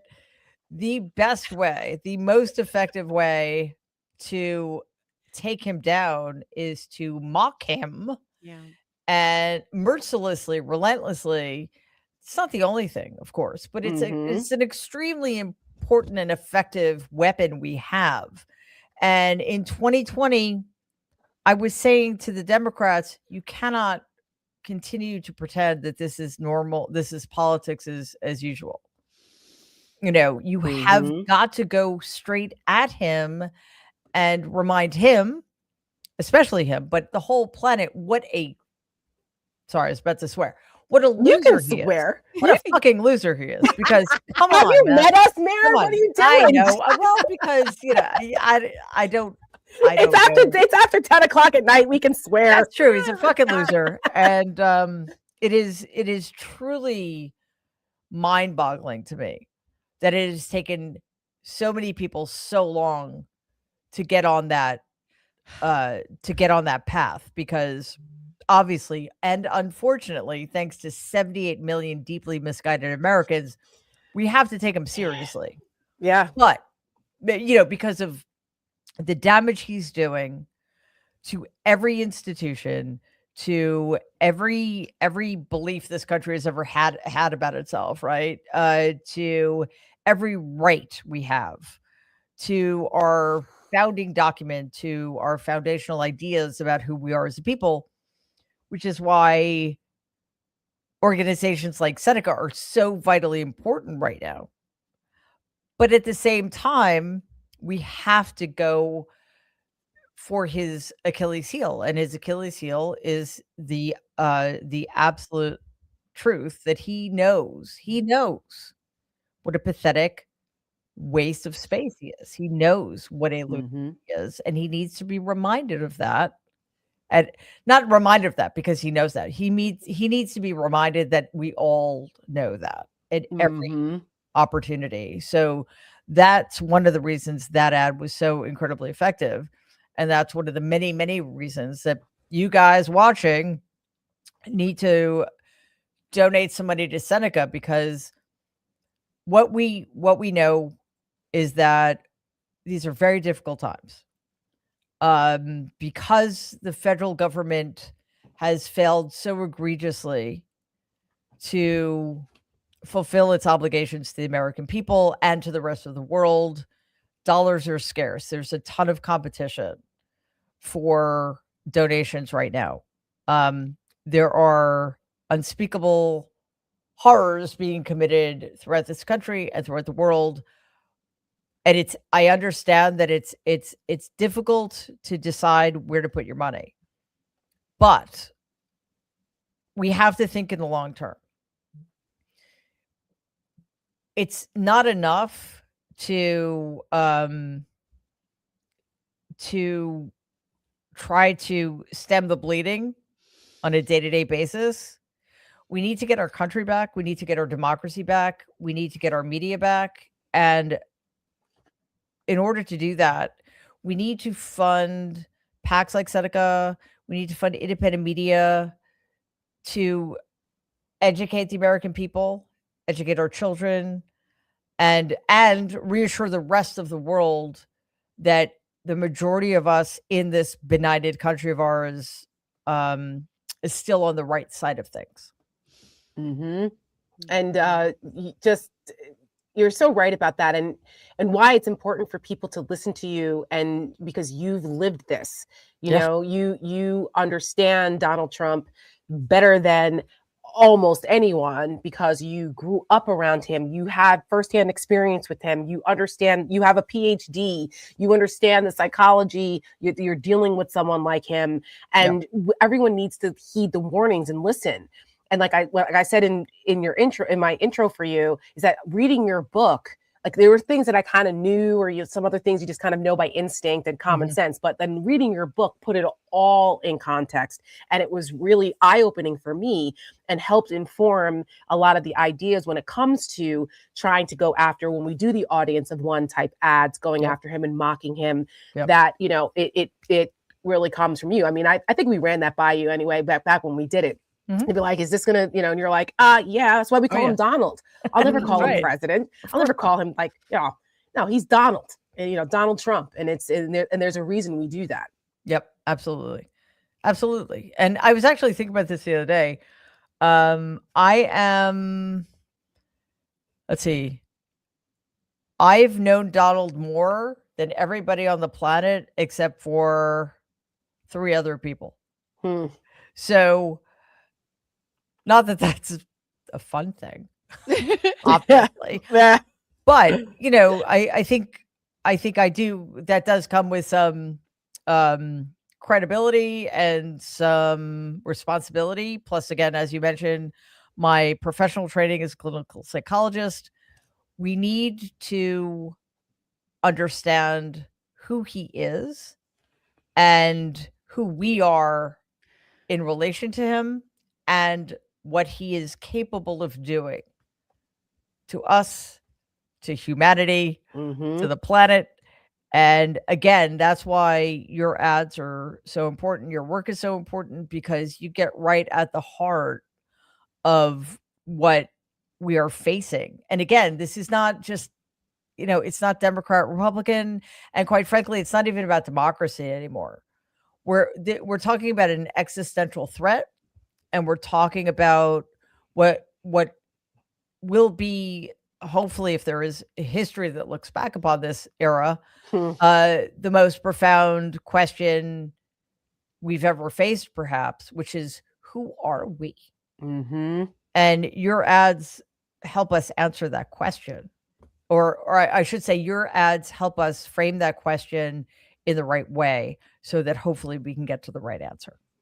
Thank Oh you. my God. That's why Tara. we say, I know. I mean, that's why we say in a couple of our ads, like, America, what the hell are we doing? Yeah. You know, like, what the hell are we doing? My mom and I say this all the time. What the hell are we doing? Or Yeah. Joe and I will say, what the fuck are we doing?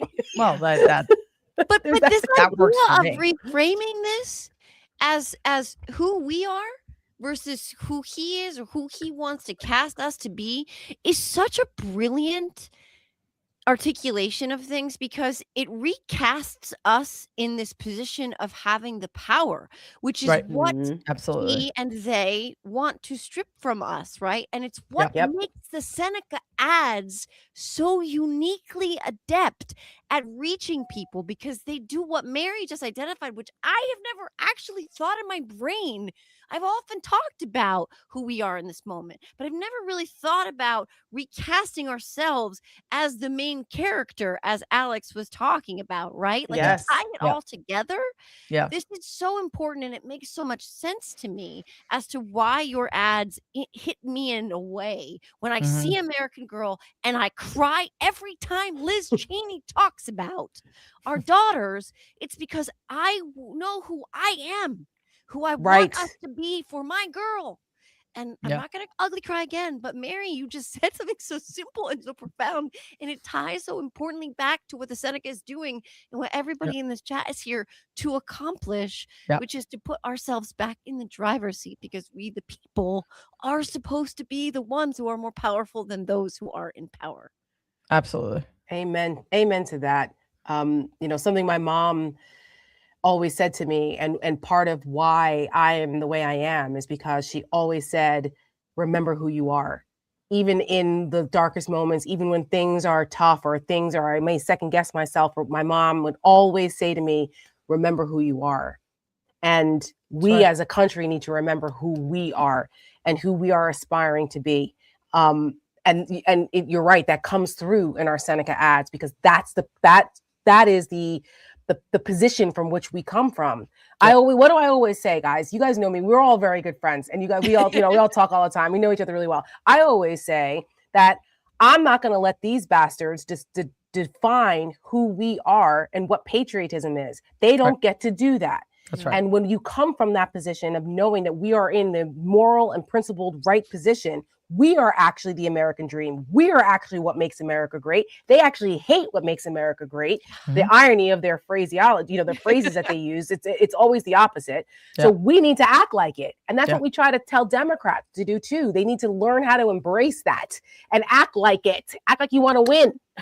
Well, also, I mean, I think we need to remind people that failing to do that is just another form of capitulation. Yes. Failing to claim our power, failing to claim our voice, failing to reclaim patriotism, which I confess is something that's hard for me, is a form of capitulation, because they don't represent anything this country aspirationally can stand for. That would be us. So again, that's why your ads, your PAC are so important.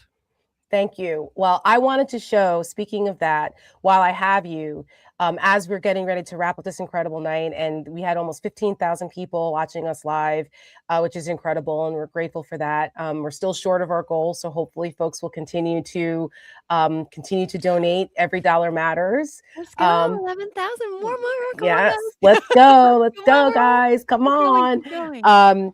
But this was an ad that I actually woke up in the morning when we were approaching the 1 year mark of this nightmare of living through a second Donald Trump presidency, and having to wake up every day knowing that we fucking warned you people. Like sometimes they're like, we warned you. This is what we told you was going to happen. Like, oh my God. But we were approaching the 1 year mark, and the idea of freedom, which is so important to everything that we do, right? This country was built on that. We've had inflection points in our history where there have been movements to try to squash freedom, and freedom has won when people come together and rally behind the idea of freedoms. And to think that those freedoms could be taken from us, or that we would lose that in this country, I'm like, no. So the song, My Country 'Tis of Thee, right? The end of that song is such a beautiful song, and the end of it is let freedom ring. But I said, let freedom win. I just woke up with that phrase that freedom has to win, and it can if we all come together. So here is another collaboration that we did with Atlas Creative, with Esther and Sherry and Chuck and the team. This is Let Freedom Win. My country 'tis of thee, sweet land of liberty, of thee I sing, and where my fathers died, land of the Pilgrim's Bride, from every mountain side, let freedom, let freedom, let it ring.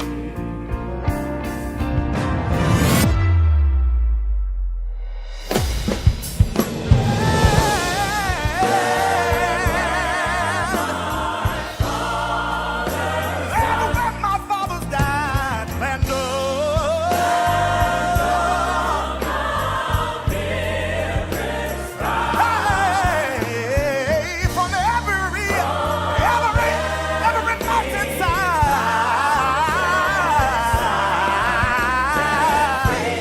Let freedom, let freedom, let it ring. Let freedom, you know you gotta let it go.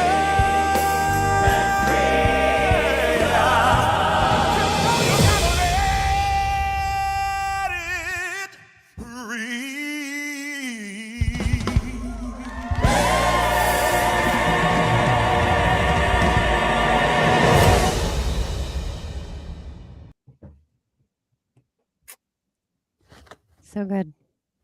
That one gets me in the feels too, because that what this country represents means so much to all of us, and we have to. And Mallory, when we were talking through this, she was like, because I was like, we need to. I'm always big on threes, I'm like, we need to let freedom. We have to end on let freedom win, but like let freedom, it has to endure. And she's like, yes, it has to inspire. And we're like, yes. So that was a two-parter, right? The beginning was the horrors of what we're doing, and then you say enough is enough, and this is who we are. To your point, Mary, we are. That's who we are, and we're not going to let them take that from us. So we have to let freedom win. Yeah, although I mean, I think it is not quite yet who we are. Right. Well, it's aspirational. Aspire to be. Yes, absolutely.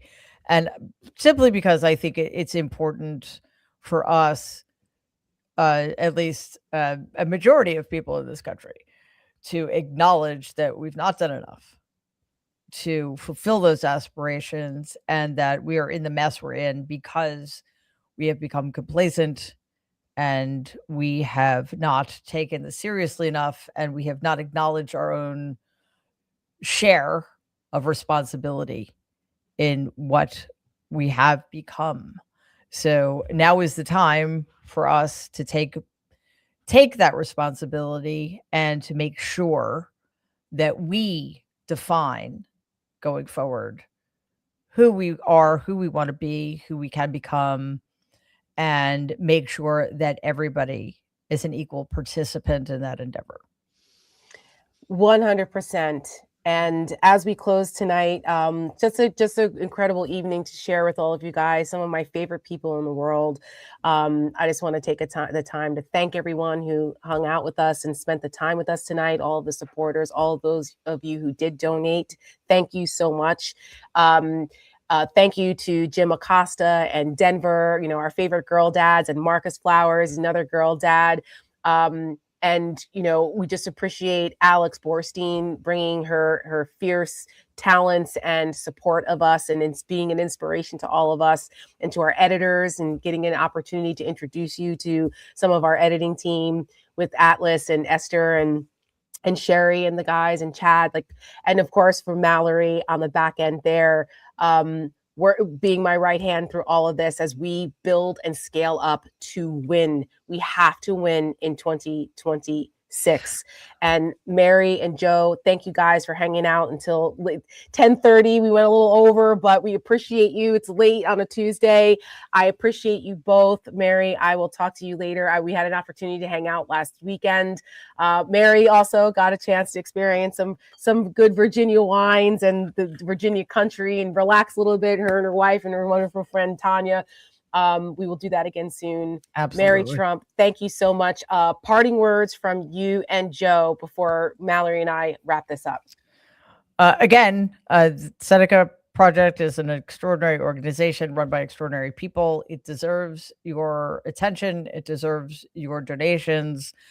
We are at an inflection point. This country is on a precipice, and it's very difficult to explain just how dark the times will become if we don't get ahead of this. And Seneca is leading the way. Tara's leading the way. Her team is leading the way. So please give what you can, because their work is vitally important to the project at hand, which is, and I know this is going to sound hyperbolic and it might sound melodramatic, but if you're paying attention to what's going on in this country, in this world right now, you will understand that is an actually reasonable description of where we are. Everything is at stake here. The future, not just of this country, not just of who we choose to be as a people, but of humanity is at stake. And anybody who is not on board with that is either lying to you or is deluding themselves. So please understand the moment in which we are living. We are living through history, and it is up to us to change the trajectory we are currently on. And one way to do that, a simple, easy way to do that, is to support organizations like Seneca. Thank you, Mary. Thank you so much. We love you. We are grateful that you're in this fight. It has not been easy for you. It hasn't been easy for any of us, but it's there is a price to pay for doing the right thing. But I'm so honored to have you on our side and to be in this fight with you. It's important to have your people. And so thank you. It is indeed. Also, thank you for being one of my people. I've got to get going, but everybody, please, again, donate. And I will see you all next time. Yes. Thank you, Mayor. Bye, Mary. All right, Joe. Mal, come on in and take us home. Joe, you get you get your words, and then Mal's going to take us out of here. I love you guys so much. And I want to say something. Mary Trump is so profound and so brilliant. And she just has a way of distilling things and saying things in such with such clarity and brilliance. But the quote that I just keep coming back to is in Kamala Harris's concession speech when she said, "Only when it's dark enough can you see the stars." And what Mary was just talking about this moment, we all know the moment we're living in. Like even Dave Chappelle's talking about the moment we're living in. And even when he's concussed, when he's not trying to suck his own penis, Joe Rogan knows the moment we're living in. Sorry to borrow some of it. Only took us till 10:30 for Joe to come on out. Here she is. Alex can talk about, crotch sweat and the Holocaust. I can mention self-filleting and democracy, but for real, this is kind of like, it's true. It's so dark and it can feel so dispiriting, and it can feel so isolating, and it can feel so hopeless. And yet this night, this event, Seneca, your work, you are the stars out there in this bleak blackness that is shining and giving people a beacon, something to work towards, to move towards together, right? Like at the darkest moments of my entire life, I didn't walk through them alone. I couldn't. I had to have my friends. And I had to have people who I trusted, people who had my best interests in mind, people who were led by integrity, who were driven by what was right. And that's what Seneca's doing. And I'm ugly crying again, even though I talked about Joe Rogan sucking his own dick. I'm just crying because, like, that's I'm gonna read the comments, but like for real, like we have to mock him. To Alex's point, that is the antidote to authoritarianism. We cannot capitulate, to Mary's point, and we have to take our power back to what Seneca is doing. So that's it. That's all I wanted to say, and I'm glad I got people to laugh while I'm crying somehow. Yes, because laughter is good like medicine, and we try to balance it because you have to stay sane. This is why we love you, JoJo from Jers. Love you guys. Thank you, my dear. I will talk to you later. Have a great night. You too. Bye, Joe. Thank you, Joe. Everybody, please make sure you subscribe to JoJo's Substack if you want more of her and more of her amazing writing. Are you effing kidding me? On Substack, she's amazing. And make sure you guys follow and subscribe to the Siren. They do great work there. So I'm lucky. We're like so grateful to be a part of the Siren as well. Yeah, so good to be a part of the Siren. And I've said this before, and I'll say it again. Joe is just, I think we're all girls, right? Like the concept that Seneca has brought together so many people who, I'll say it again, are in this for the right reasons. Joe built this incredible platform by saying outlandish and crazy shit. And now she uses that platform to uplift other people and to provide, the resources or whatever it might be. And she's brought our podcast Pretty Furious into the Siren, and she's always there. The answer is always yes. And the answer is always, how can I help? And that is just you just can't ask for a better friend and a better person, That's true. And she built it all from scratch. She was a single mom, divorced mom, came from a really horrible situation. And she said enough is enough and didn't let her circumstances make her a victim. And look what she's built. And so I'm so proud of her. And she's an inspiration to us all. And I'm proud to call her a friend. So we love JoJo. Same to you though, right? Like, so many of us come from differing backgrounds and differing situations and things that I think would tear most people apart, if not tear them down.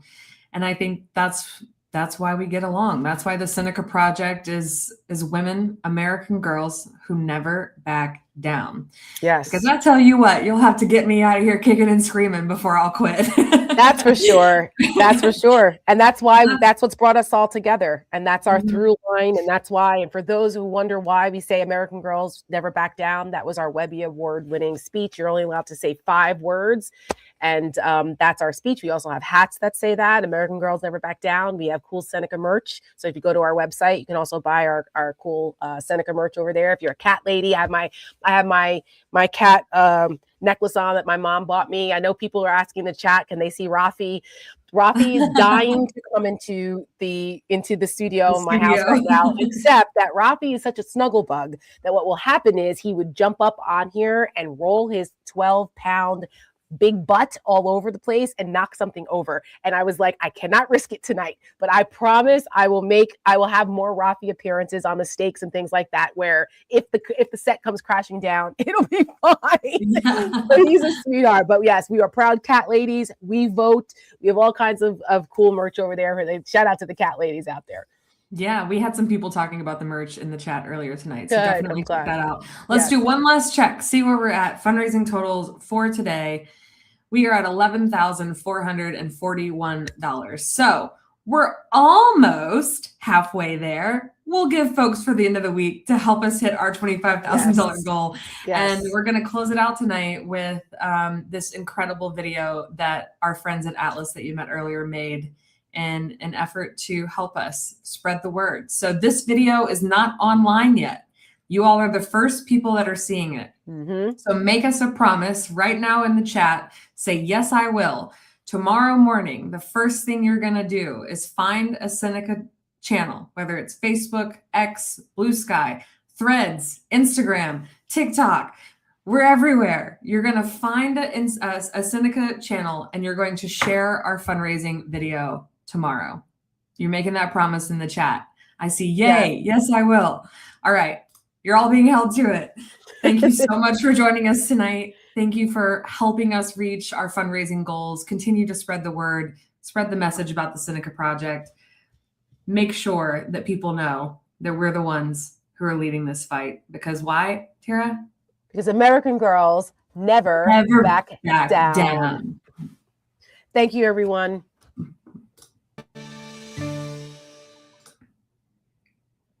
No. He violated his oath of office. You know who said that? You did. But why can't you just acknowledge that what Donald Trump said this morning was abhorrent and that no president should ever threaten annihilating a civilization? Why can't you just acknowledge that? I'm Tara Setmayer, co-founder and CEO of the Seneca Project. We're an award-winning, women-led, pro-democracy organization building this movement from the ground up. And we don't ask permission. Kudos to the ladies at the Seneca Project. That is A+. In 2026, everything is on the line. We have to confront the corruption, the chaos, the cruelty, and we must demand accountability for all of it. Enough is enough. Play the clip. The Seneca Project. I'm incredibly proud of you guys. You won a Webby Award. We have to be very plain in the way in which we explain what's happening. My country doesn't care about me. Wow. Thank you for letting us debut that ad. It does not disappoint. They're doing a lot of stuff that the American people don't like, so they have to rig it. They are doing the best political content out there, and I would pay for that video alone. Wow. Can you make ads for me? What you're doing at the Seneca Project is, I think, so incredibly needed. So thank you, and I'm thrilled to be a part of it. We stepped up because we're fighters. We inform, we inspire, we galvanize, and we tell it like it is. He's giving a State of the Union address. He should be in handcuffs. He should be behind bars. He's the biggest racist we've ever seen, the biggest sexist we've ever seen, the biggest xenophobe we've ever seen. That's what the Seneca Project does. That's what makes us different. We're facing unprecedented attacks against our freedoms. We help voters, especially women, understand what's at stake. I got rid of Roe v. Wade. Will women have the right to vote tomorrow if you wave that magic Christian wand? No. This is insane. We must rise up and vote the bad actors out and win. The other side, they're well organized and they're well funded, and they never stop. So never forget, the most committed wins. That has to be us. So let's be honest. No one is coming to save us but us. We are stronger together. And at the Seneca Project, we stand in the breach when others are too afraid to fight back. Because American girls never back down. We're all in this together. So if you feel the same, please support our work and join us.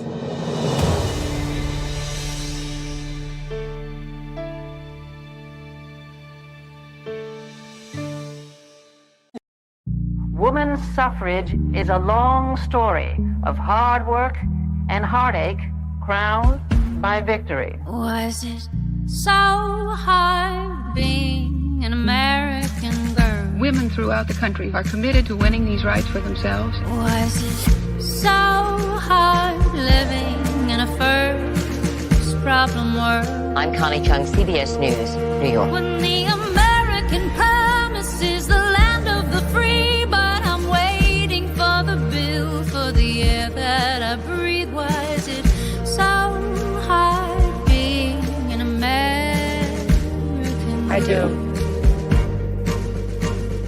I pray that we all remember our children are watching. Every heart beats true for the red, white, and blue. Tell me, girls, what are we gonna do? Every heart beats true for the red, white, and blue. Tell me, girls, what are we gonna do? Every heart songs to all the red, white, and American girls. What are we gonna do? Every heart. While I may be the first woman in this office, I will not be the last. Every heart beats true for the red, white, and blue. Tell me, girls, what are we gonna do? It wasn't easy getting here. The loss, the heartbreak. My wife is tough, resilient. She said, we'll just keep trying. I didn't know much about IVF until we needed it. There were moments when all hope felt lost. But we finally got our miracle.